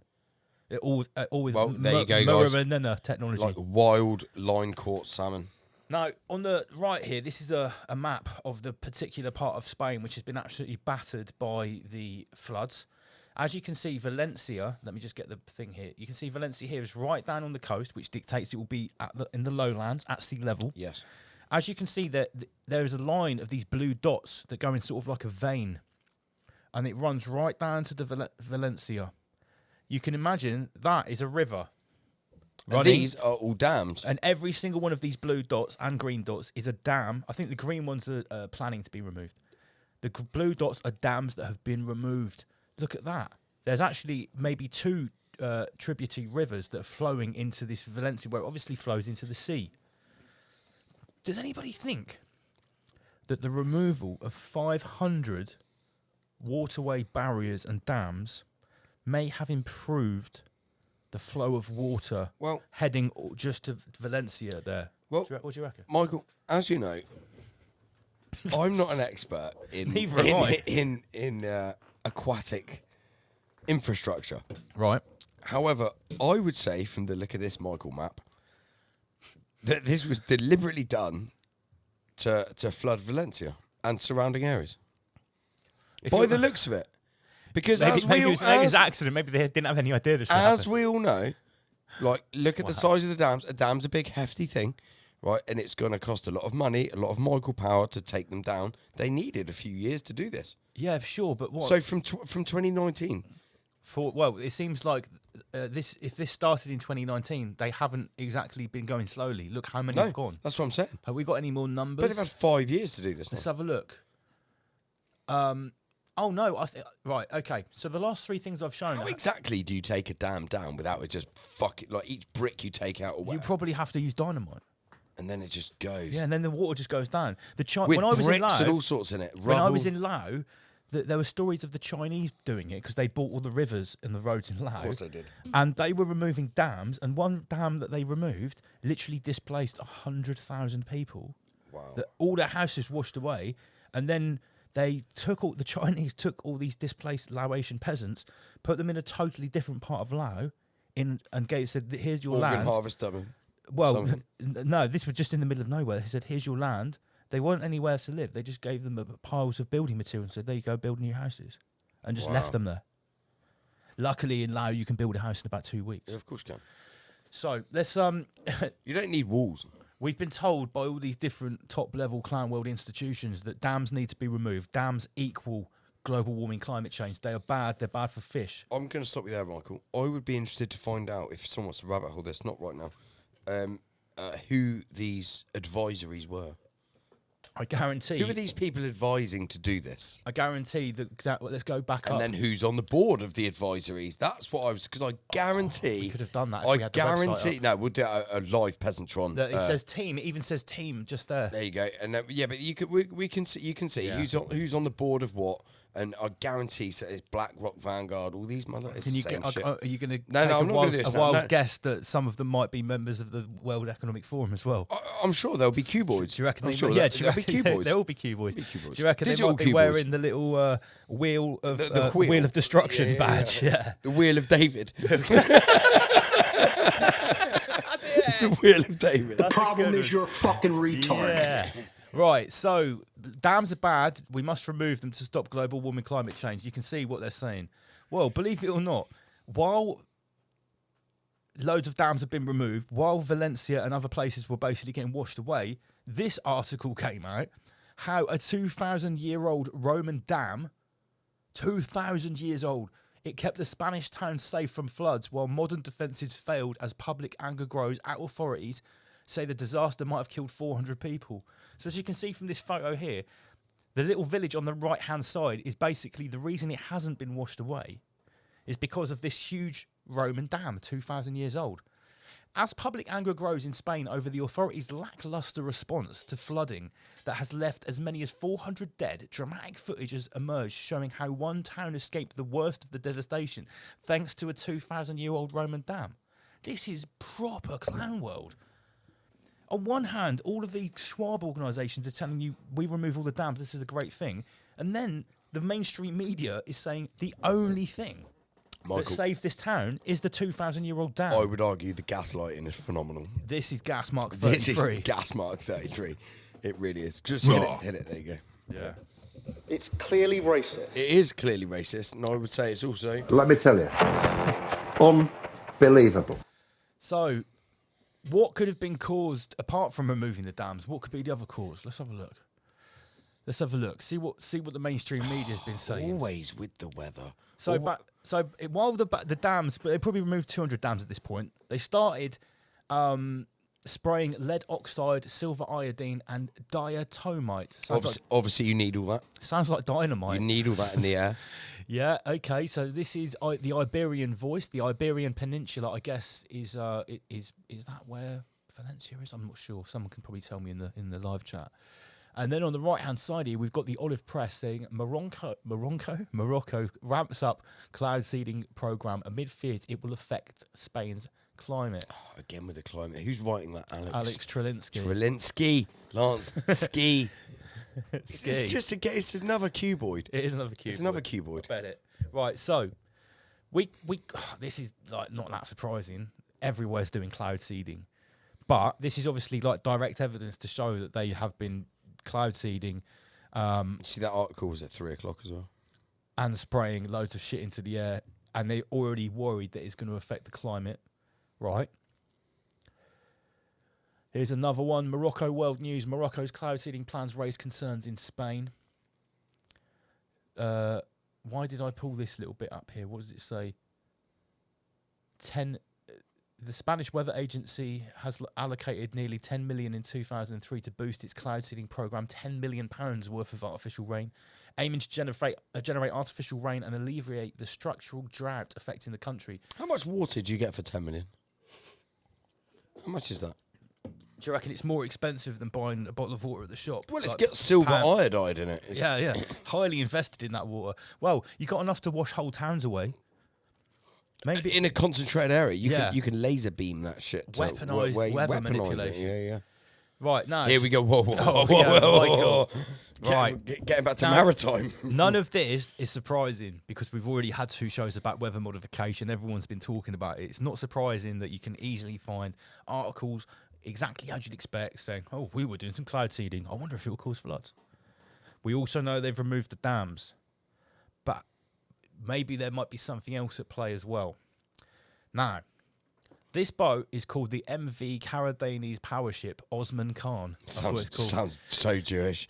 This is officially a mobile power station.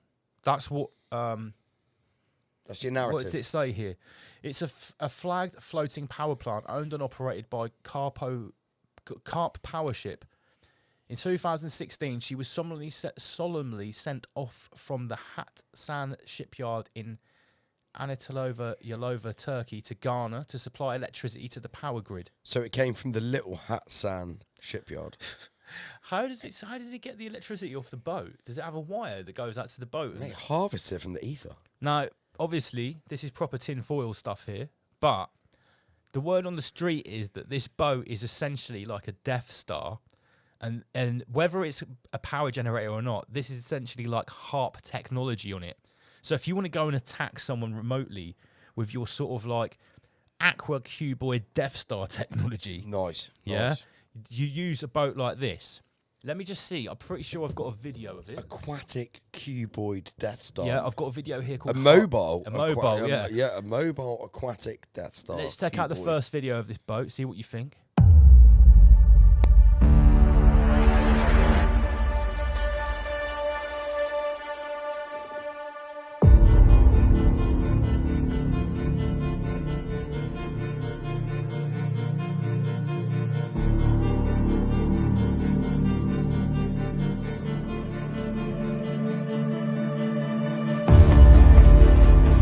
Looks very sinister, especially with the music. The music is very sinister. Okay,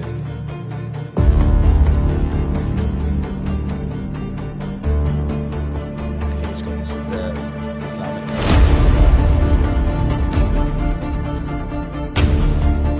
The crescent moon style.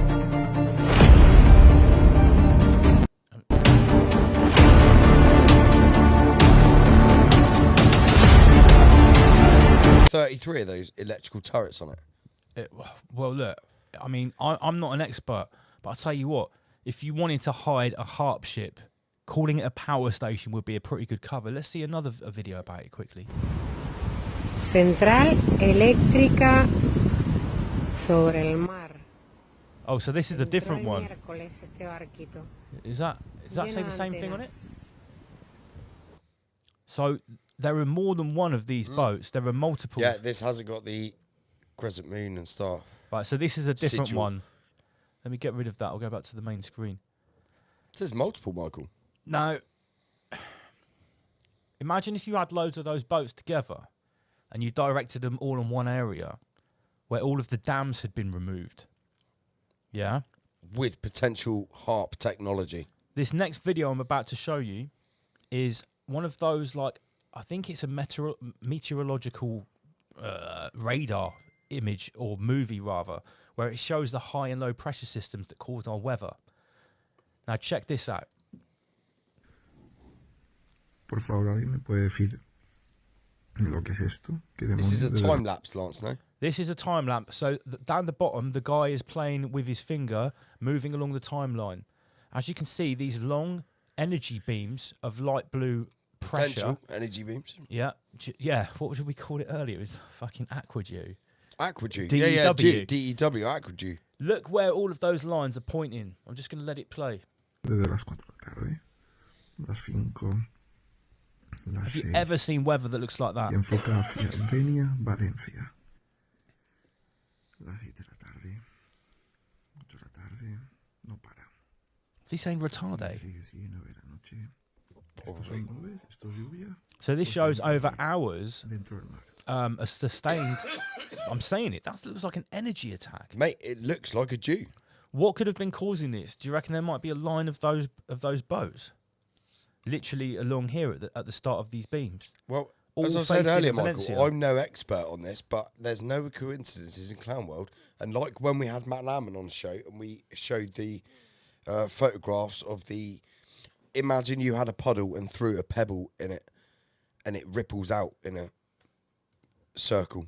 Yeah. Ripple, ripple, ripple. And there was those, when the Hurricane Helene, it was almost like someone was harping the weather.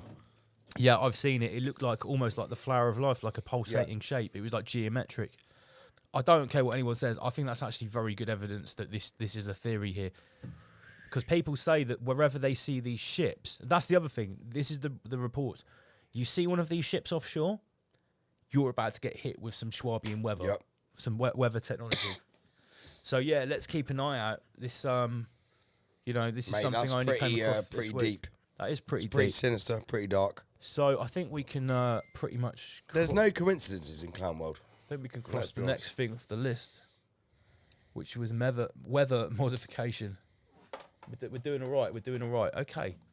So, like I said, it's been an eventful, fruitful week in the peasant sphere. What else have we had going on? This is a little bit older. This is from a couple of weeks ago. Enki Musk. Let's talk about Enki Musk for a little bit. Anunnaki controller. The ancient transhuman tech god. Lord of the Neuralink. Who is reincarnated in the latest subdermal meat suit, ready to invite us back into the nether realm. And he's cool. I like him. He's a great character of Clown World. Another great he's supervillain / Enki character. Right, what's been going on with Elon Musk in the last couple of weeks? These droids, which he's basically shown to the world. Did you see the big Yes, event? mate. Yeah. I think it was about 3 weeks ago. Now, Enki Musk has, I said this on Wednesday, Peasantron, he's predicted within 20 years there'll be more of these droids. Yeah, so that's the Digital headline right here. robots, This is yeah. Reuters. This is not from... there we go. Not from some sort of like dodgy or conspiracy site. This is literally the centre of global peasant news is Reuters. By 2040, there will be at least 10 billion humanoid robots priced between $20,000 and $25,000. Elon Musk said at the 8th Future Investment Initiative conference, which began on Tuesday in Saudi Arabia's capital, Riyadh. 10 billion humanoid robots by 2040. So that Mate, he said that everyone's going to have one like they have a cell phone. Oh, right. So that's where you're getting the number 10 billion from. Yeah. Because I guess by 2040, is there not projected to be... He said there's going to be old models earlier models that people don't want anymore, just lying around. This is what he said on Joe Rogan. Is everyone going to be able to afford a robot? No, you'll get one on contract. Yeah, Michael, you know, like you will. won't own it. You won't pay you'll be in $20,000 debt, for mate. it. You'll be in debt. Come Wow. on, Michael. So his big reveal. You'll be schwabbed up to Starlink straight directly to your brain. Yeah. You won't even have... It'll be linked to your Neuralink.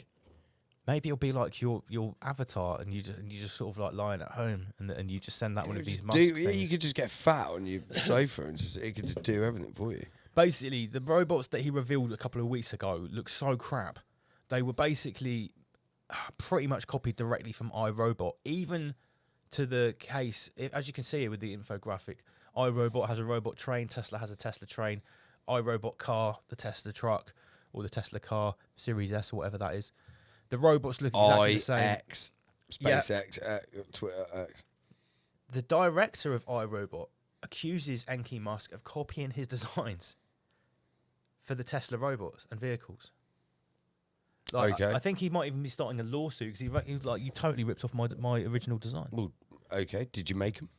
No, well, here's the thing. They did obviously make some of those physical but this props. is easy for Enki Musk to take with his fucking billions. He's not going to worry about it. Like the intricacies of these are all fictitious shit on the left hand side. It's just what they look like. There's no robotics and computer systems inside them, is there? Check this out. Batthink 2 says, we will own nothing but a robot. Yeah. This would be the only thing you're allowed to have. It'll be your phone. It'll be your Schwab phone.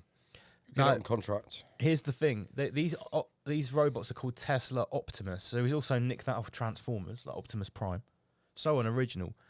In this demonstration, loads of them walked out at some sort of like conference. It looked like What, it was the in robots? the street. Yeah.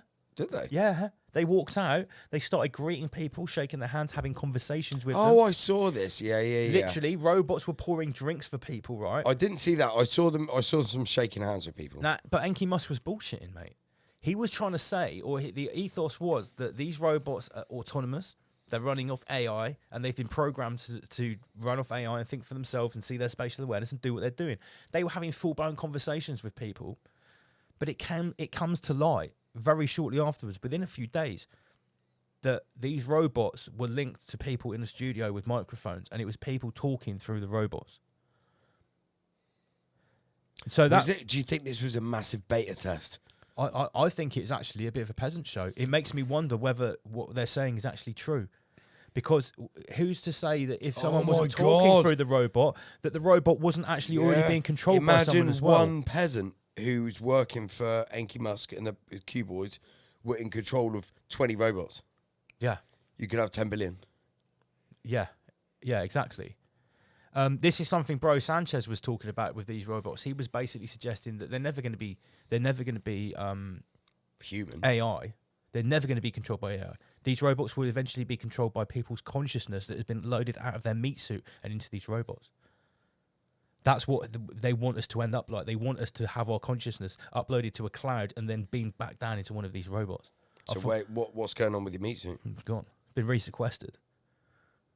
Or your meat suit is being used for something else. Maybe something else is using your meat suit. What's happening to your meat suit? What is they'll using put you, your meat They'll suit? put you in a Tesla Optimus Prime. Fuck, yeah, they're going to transfer something else into your meat suit. Yeah, well, I remember consciousness Lee was is saying out. that. He said that's when Lee was on the show. Mate, that is fucked He used to up. say that's why the dark occultists want to upload your consciousness so they can download something back into your meat suit and use your meat suit. Because they don't want to live in a robot, they want a meat suit. There's 336 peasants tuned in. We had 422 earlier. Those, whatever the difference is, I'm shit at math, but they've missed out. Yeah, you need to come back. No, they've just missed out. Maybe they didn't like what Graham said about Q. Maybe. Yeah, maybe. Got turned off. Sam Marissa says, is this what Jason mentions? I'm not sure. I'll tell you what, though. I know one thing. We will be talking to Jason again in the new year. We definitely need to catch up. So much has gone on. So I'm saying this. If these robots that are claiming to be having AI-powered conversations with the people at the conference are not having AI-powered conversations, they're actually having conversations by someone typing, or maybe they're speaking into the microphone and it's changing into the robot voice and it's being broadcast. Yeah. Who's to say that these robots aren't completely being controlled by humans? Who's going to be behind it, Ars? Who's going to be behind it? What, controlling the robots? It's going to be the people with the black cubes on their forehead. Yes. Well, maybe these robots could be linked up to the cuboid hive mind. They've even got a black head. Yeah, black cube heads. Wait. Oh, I should have had that queued up. We need to get some sort of cuboid. It's clearly racist. Here we go. Mint News says Tesla's Optimus robots were remotely operated by humans at Cybercab event. Raises questions over capabilities. Tesla showcased its Optimus robot at an event using remote human control for some interactions. The robots demonstrated abilities like pouring drinks, but concerns have now arisen about their actual capabilities and market readiness. Because Elon Musk, or Enki Musk, is basically saying these robots are ready to go. I can sell them to you for as little as $20,000. That's cheaper than a new car. You can have a brand new Tesla bot that will do everything you want, and it's completely powered by AI, so it always makes the best decision. But right now, they couldn't do it. No. They couldn't do it at this show. You know, because some people do think that this whole AI is a massive red herring. The whole scare about AI is the red herring, and the real thing to worry about is actually just the advance in digital technology to invade your meat suit and take your soul away. Not to create an artificial intelligence; it's to put the hive mind inside you. I'd agree. I would agree to a certain extent as well. I thought this was well funny. I saw this on Twitter. I need a slur for those Tesla bots because I plan being full-on racist towards them. This was Marky. More wings, please. Yeah, I suppose as soon as they hit the streets, there will be some sort of like racial slur towards robots. Yeah. Okay, and just on the last thing about Elon Musk, I think I can cross that one out now. Elon Musk is crossed out. This is actually not like digital swabbery. Apparently, this is a Chinese guy that looks like like Enki Musk. Elon Musk, China will never be able to replicate our technology. China, huh? That's Enki 33. Enki 33. Number That's 33. Enki Lee. Enki Lee. Enki Lee 33. Right, and then on the right, I just another little tidbit about China, which I thought was pretty impressive. China just resurfaced a 158-kilometer highway using only drones and robots, with no human construction workers involved. That's massive. That's massive. Yeah. Yeah, all you motherfuckers who worked at a supermarket and you've had your position terminated because there's now a self-checkout. Yeah. This is what's They coming. were There we hit go. first. This is what's coming. We've already seen the robot police dogs as well. Yep. Motherfuckers, you wait. I bet those steamrollers and that truck isn't controlled by a person. That's controlled by an algorithm. Spatial awareness cameras, that's all it needs. Yeah. Look at the speed it's doing. Yeah, It's only doing a few miles an hour. It's not like a Tesla going 30 miles an hour. It's got to make quick robots all decisions. around it. Yeah. But I don't know, those look like people. Well, yeah, but they're just observers. Yeah, they're probably programmers. They're probably just taking pictures. Okay, right. Enki mask, we've crossed that one off. But my point is, once it's perfected, there'll be no danger for humans there. So it's like, yeah, we're going to just that's do this. obviously a teething. There'll literally be no more construction injuries. No. Because there'll be no one doing construction. They'll just be broken machines that can be fixed by another machine. Exactly. There'll be no more construction for peasants. That'll be it. And that's what they'll do it under, is it's safer for everyone. And what they'll do, some people are going to die in construction because they're going to have to psyop people and gaslight the public and cause some horrific construction injuries. Yeah. To then get this in place. It's so dangerous. This is literally the beta testing. If this is the first one that they've actually set out to the public, But an entire they've done highway, this. They've that's done 100, this. 130 miles. That's what I'm saying. But they've done this behind closed doors before to make sure it works. Now they've done their beta testing, which they're letting out to the peasantry on an actual road that they can see them working, see them doing it. Mate, this is bigger than what you would think. And this has got massive like connotations. Well, I've attached already to it. seen buildings and houses being 3D printed. Mate, I've seen some motherfucking robot doing a drywall plastering. Wow. Yeah, they've got robot chefs. Yeah. Robot hairdressers. Mate, there's whole restaurants in Japan with no human staff in. Yeah. Oh yeah, they already have the robot thing. The robot trolley Mate, your delivering salad, the food. mate, you cook some chicken. Q-Trax is saying he works in a supermarket, and even though they introduced the machine tech cats, no one actually lost their job. Check that they have out. the same amount of In staff. the restaurants in the future, they're going to literally cut out all transportation. They'll 3D print your food in the place, and then get a robot to cook it for you. No transport Within costs. literally none. You don't have to Zero. worry about your food Zero. the food spoiling. You just have like the protein paste, the carbohydrate paste. You just print your cabbage. Oh wow. Yeah, we're not too far from that kind of shit. Well, look at this, mate. If they're doing You can build a whole highway. That's like from Bournemouth to London. yeah, they Wow. cook you a meal, 3-course meal, mate. Wow. Okay. The next subject. I'm gonna take my hat off for this. You can take your hat off. No, not because I want to. This is out of respect. Oh right, you take your Yeah, hat I'm off for taking my hat Peanut, off. Peanut the squirrel. Take my hat off. So, if you've been on the internet in the last week, I think it happened this week. It's bound to be. If the 5th, what day was the 5th? Wednesday. This is horrendous. The couple of days before the election, or maybe on No, the day 5th of was the election, Tuesday. 5th was Tuesday. There's this thing called Peanut the squirrel. It's apparently the most famous squirrel on social media, 600,000 followers. Basically, this guy, who's called the Squirrel Daddy, let's just get this up here so people can see what we're talking about. I'm actually starting at the deep end. This is from Queerty, a gay publication back in August, talking about the Squirrel Daddy. It's irrelevant, the sexuality of the squirrel. No, it's just that we need to talk about TikTok's Squirrel Dad serving equal parts of nuts and meat. So, yeah, they're getting a bit saucy with these headlines. I think they fancy the Squirrel Daddy. Basically, this guy rescued a squirrel, okay, who was dead, almost dead. Its parents were dead, and the squirrel lives with him. It's got a social media account with 600,000 followers. I think he saw the squirrel's mother or parents die. That's it. And then he scooped up the baby squirrel.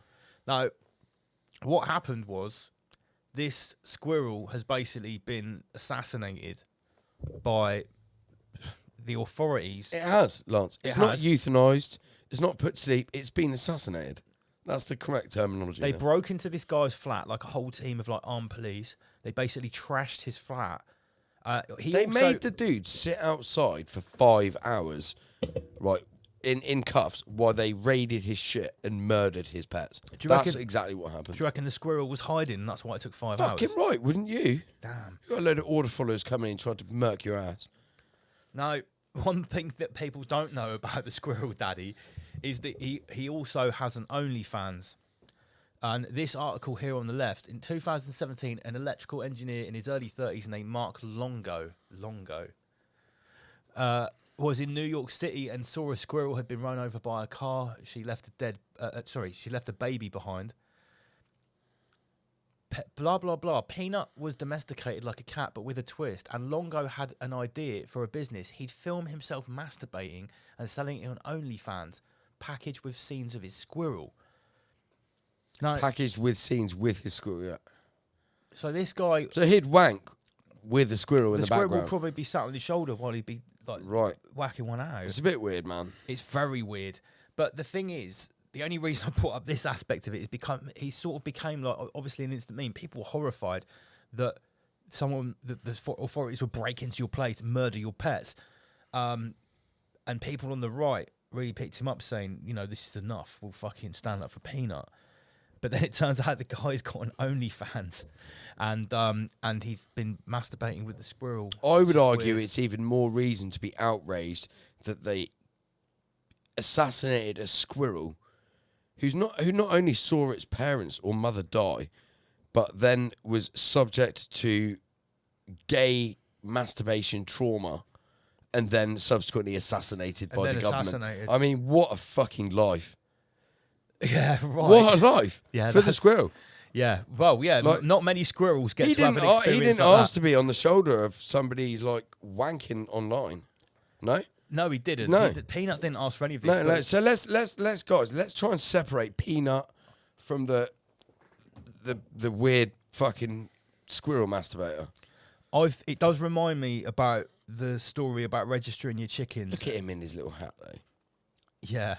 And you know what we were talking about on Peasantron on Wednesday night about what happened in Oxford with the bird flu outbreak? This is on the same line. This is about having unregistered animals. Someone complained about this squirrel. They also assassinated Fred the raccoon, who I was think had literally about to say we like they fucked up Fred the raccoon. 200,000 followers on Instagram or something. This guy was allegedly using the... I mean, maybe he was fucking the raccoon. I don't know. Maybe that's even worse. But he did say in his defence that he was... Not that he needed to defend himself, but he was using the money from OnlyFans and TikTok to pay for his animal sanctuary where he saved 300 animals. This is the story. But the thing is, this became such a massive thing in America. Elon Musk, Enki Musk posted about it. This is on November the 2nd. Oh, okay, so it was before the election. If you strike me down, I will become more powerful than you could ever possibly imagine. Obi Peanut Kenobi. Nice bit of AI there. And social media star Squirrel is euthanized. Elon Musk says Trump will save squirrels. And like, I think Trump made an official statement on this. He did, yeah. Yeah, it became a big thing. Well, who the fuck can go and assassinate a squirrel, man? Literally, what this is right. This is. I'm quite agitated about this. This is what I'm talking about. It's all the order followers, right? Regardless if some retard in Congress, some institute told you to go and kill a squirrel, the very fact you went and did that, you're the bottom of the chain, the peasant that's got to go and do it for money, which is a fucking lie anyway. It doesn't exist in nature. That says something. You're a psychopathic motherfucker. It's pretty bad. bad. The order followers are the ones that carry out the worst shit in society. They really are. This is bad because this is upsetting, man. It could be anyone's pet. The official reason is something to do with rabies. But irrelevant. Those motherfuckers should have gone in there and said, "Look, dude, you got to hide your squirrel. Right? Hide your squirrel. Take him off social media. Just hide your squirrel. We're going." And just walked out. I've just and left the fucking squirrel alive. I've just Googled, can squirrels get rabies? And AI says, yes, but it's very rare. Because they were saying online that basically... All of those people who did that deserve to get rabies and die. All of them. They were saying basically like it's bollocks because squirrels can't get rabies. So Al Gore is officially saying that squirrels can get rabies, but it's very rare, not as frequently infected as other mammals like raccoons, skunks, and wild canines. Right, so they killed his raccoon. So how did this come about? Let's just get rid of this off the screen. Put that back up. Came about from a Soviet commie neighbour who wasn't happy about him having a squirrel. Whether or not he was wanking with it was irrelevant at this point. Right, let's get to the next aspect of this story. Peanut the squirrel's tragic story sends Peanut meme coin soaring to 140 million. Like, what? So a meme coin is essentially what Dr. Kimchi is. Yes, mate. It's not expected to be used as a currency. It's like investing in an idea. But I'm going to say, did someone create this meme coin of Peanut the squirrel after he got shot or before? Because why would a squirrel with just 600,000 followers on Instagram have its own meme coin? You know the problem now, people are going to go and do this deliberately. They're going to martyr animals and make a coin beforehand. Right, so meme coin offers... Just to see which one goes viral. Meme coin creators often capitalise on odd, bizarre and sometimes tragic world events. Solana-based Peanut the Squirrel Peanut meme coin hit a market cap of over 140 million. A New York congressman has demanded answers over the seizure and euthanization of Peanut the Squirrel and Fred the Raccoon. Death of a viral internet animal, Peanut the Squirrel, has triggered the launch of meme coins that... Yeah, so it caused the meme coin that briefly spiraled upward to absurd market capitalization following social media posts from Tesla CEO Elon Musk. I'm going to stop you right there, Michael. I've just gone back to a few comments here because I haven't been looking at them. We found one here which is not happy about us. Who's that? Let's have a Here we look. go. Batfink 2. This bloke rescued a few animals. Stop, in capitals. Knocking him. What have you rescued? This bloke was married with a wife. I'm not going to say he wasn't married with a wife, but he does have an OnlyFans. The way that's not a lie. I'm not knocking him. I'm just giving all aspects of the story. We're just reporting, guys, okay? So I'm pissed as well that the squirrel's dead. I'm pissed that any animal gets murdered that someone's pet, that they love and stuff like that. Right, so what the fuck is going on here? Bob Daz, who watches the show, said his son bought, I think it was his son, bought some of this Peanut the Squirrel meme coin. And when it went up to the highest, they didn't sell it. It went back down and they sold it. They lost out on £10,000. So I reckon this is nothing but gambling with this kind of stuff, with a meme coin that comes off as a squirrel getting assassinated. But it's crazy. This can be monetized, even this. Madness. Do you see what I'm saying? So who actually... Oh, yeah, here's a good point. The government looking for illegal immigrants and then versus the government looking for pet squirrels. There was one, I saw a meme about it was from Inglourious Bastards, about the German, the Nazi commander, and he said, "You are hiding squirrels in your attic." I might even Are have you that not? meme. It's bad because you can only, anyone that's got a pet, you can only imagine someone knocking on your door and saying, "I'm coming to kill your pet." No chance, mate. No, I'll kill them. No chance. Right, so the person who ordered the killing of Peanut is named Karen, and there's a picture of them. They even look like they're wearing... Is it actually? Yeah, it's like, General Karen or something. It looks Yeah, like a look, Soviet you uniform. order this person, it should be absolutely like... They're going to have to hire some private security. Well, I'm not inciting anything, but all I'm saying is this person has a home. Yeah. Right? To all my American friends. Yeah, this is a real person. I'm going to put my MAGA hat back on. Yeah, go on. To all my American friends. They're this called person Karen, has and a they home. ordered the assassination, the ritual murder of Peanut. Of my friend Peanut. Because let's talk about it in Andy PG Peanut. Andy Peanut. Andy Peanut. Let's talk about this in terms of energy harvesting and rituals, because this harvested a shitloads of energy. There was so much energy Harvesting harvested. mine, mate, right now, currently. Yeah, there was so much energy harvested off this event that someone actually got to turn it into a meme coin, monetize it, and it became worth $140 million in a couple of days. That's a lot. That's a lot of coin, mate. That's a lot of coin. This isn't real. I'm gutted. This is by Red Pill Mill. It could have been a real headline from The Guardian. Sharing squirrel memes. Congratulations, you are a white supremacist. Doesn't surprise me. It wouldn't, if this was real, it wouldn't surprise me. I put this up on our group. Did you for put this that Friday there? show? But I said to Becky, I was like, I'm just going to make sure this is, and it's not legit. Well, This it is should the- say it says red pill. Yeah, Neil, yeah. in This the is corner. not. Yeah, but I didn't. It was early in the morning when I seen it. Look, the fact is, it could be real. Opinion, it's on the far right. Yeah. So what they're trying to say is that all people that were gun-toting far right knuckle draggers in America, this is what the media painted it as, were obviously sticking up for Peanut the squirrel. And they were saying that how preposterous that is. And there were many people on the left and in the media were saying, you care more about Peanut the squirrel than you did about George Floyd. Yeah. And I saw a meme saying, well, Peanut the squirrel never held a loaded gun to a pregnant woman's stomach, which No, he George did Floyd not. had, Yes, he had did, that on yeah. his thing. So I was like, boom. Peanut the squirrel never got caught with trying to pay with something for the fake $20 bill. Peanuts the squirrel wasn't smoking fentanyl and He was crystal not. meth. He was not. No, he had acorns. Lord Organic acorns. Lord Doobsworth says this is all a load of bullshit. You leave my squirrel friend alone, Lord Dewsworth. Oh, you pipe down, sir. Look at this. Look at me. I'm George Floyd now. That's the guy out of the pirate. Yes, meme, it is. isn't Yeah, it? yeah, That's yeah, fucking yeah, yeah. badass. And yeah, obviously, squirrel lives matter. Now, you were just saying the person that actually ordered the killing. What about the person that made the original call to the Schwabian authorities? That Precisely. Yeah. These people are all to blame, but essentially, all of that is irrelevant because the people that carried it out did the deed. If Yep. I told you, Michael, to go and jump off a cliff, would you do it? No. There you go. Because you're not a fucking retard. So these people went and killed a squirrel because some retard told them to do it. Yep.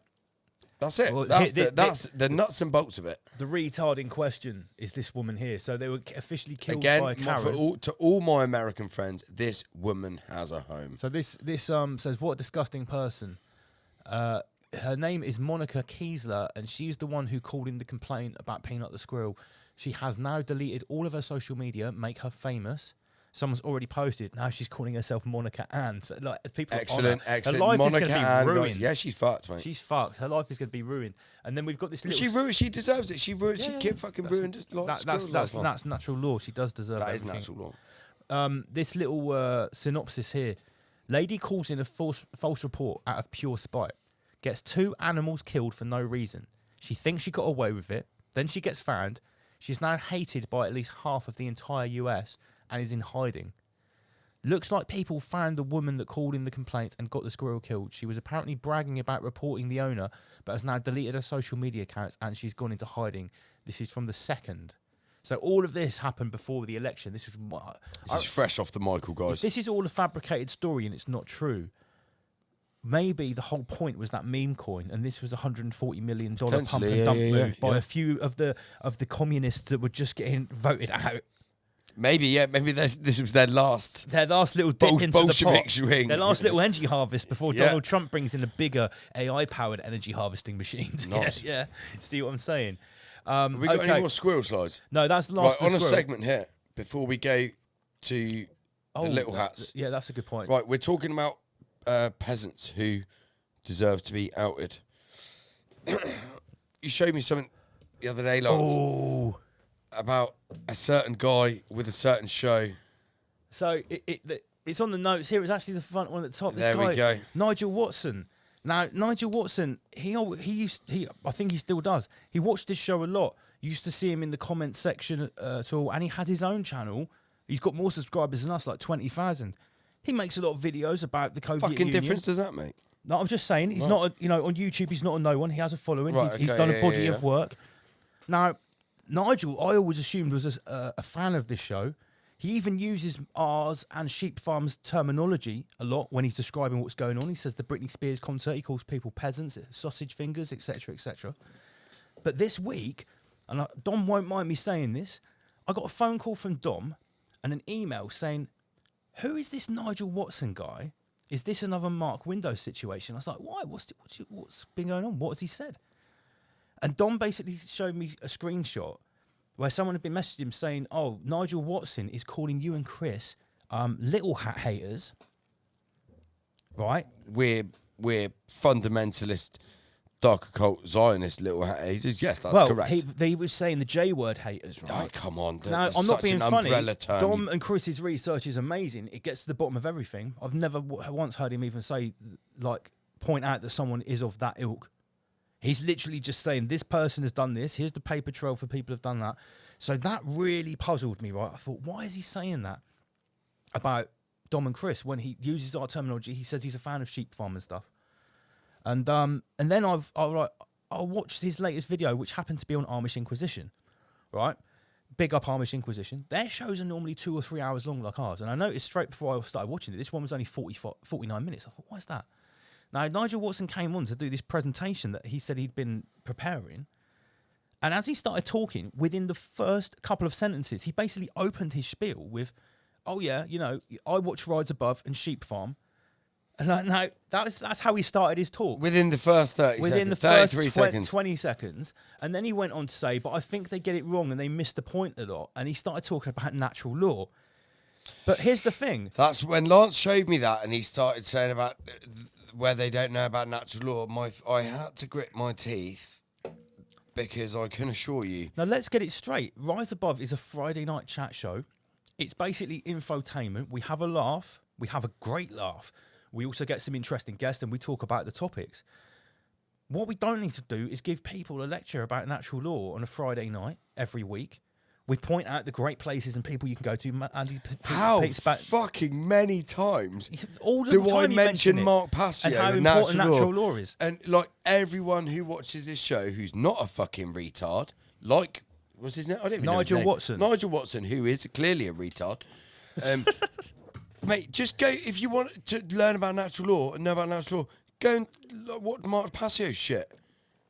Like, go and watch his content, not a Friday night chat show. Here's the thing, though. Even if he has the opinion that we are apparently Not to mention neglecting the fact, natural law, I probably know more about natural law than this motherfucker, hands down. well, it's one of the subjects you've studied a lot. But here's my point. I just think it's awfully weird to go onto someone's show, to be invited as a guest on someone's show, to talk about whatever you want, and you start your talk by saying, as a preface, I watch Rise Above and Sheep Farm, but I just found that awfully weird. Right at the start. Right at the start. When that's you're how he doing a opened it. presentation on something completely different. And then he irrelevant. put some snide post on Facebook saying something like, oh, this is my presentation from the other night on Amish Inquisition. I got interrupted a few times, and also it only had 300 views, so I thought I'd tell you again. And it's like, you know, many truthers are just missing the important parts and they're getting distracted. Did or he they're call getting me it a wrong. truther? Yeah. He called me a truther. He can't watch the show that much. We Yeah. we totally reject that term. Dirty fucker. Yeah, so I guess that was our little bit of customer services. Nigel, if you really want to, you know, have it out with us, and if you've got something to say, you should call in the show. He was too much of a bitch to not call in, and he went We opened- crying to the Ramish Inquisition. Yeah. Is that what you did? The Ramish Inquisition is not the customer services No, department. mate, no. This just is the call in customer show, services mate. department. We can give you the number, dude. Come on. Yeah. Well, I wonder if he's watching now. Should we? No, look, I invite anyone who's in the chat watching the show, who subsequently watches the show in the next week, so like screenshot this, like pin down the segment, send the dude a video of this in his email, get him to call in. Oh yeah. Has anyone else got any evidence of him saying? No, stuff about I us? can't wait, Lance, because I'll tell you what, if we do get hold of him ever on the phone, and he's even just tweaked to me about natural law, this motherfucker better be vegan, right? To cause no harm, not to add to any harm. He better not step to anyone. I think part of the reason he might have a problem with us is he's a Christian. That's fine. He better. Well, so okay. Nothing. Right, yeah, Nothing. it And this explains is what it I all. said to Dom. Right, me, ourselves, Sheep Farm, and Mark Devlin do get hate from other people that class themselves as truthers or in the truther scene, because for us there is no sacred holy cow. There is no subject that we can't talk about. There is nothing we can't criticise, because we don't follow a man-made organised religion like Christianity. Michael, we've got a comment here. Not doing yourself any credit, dissaying Passio.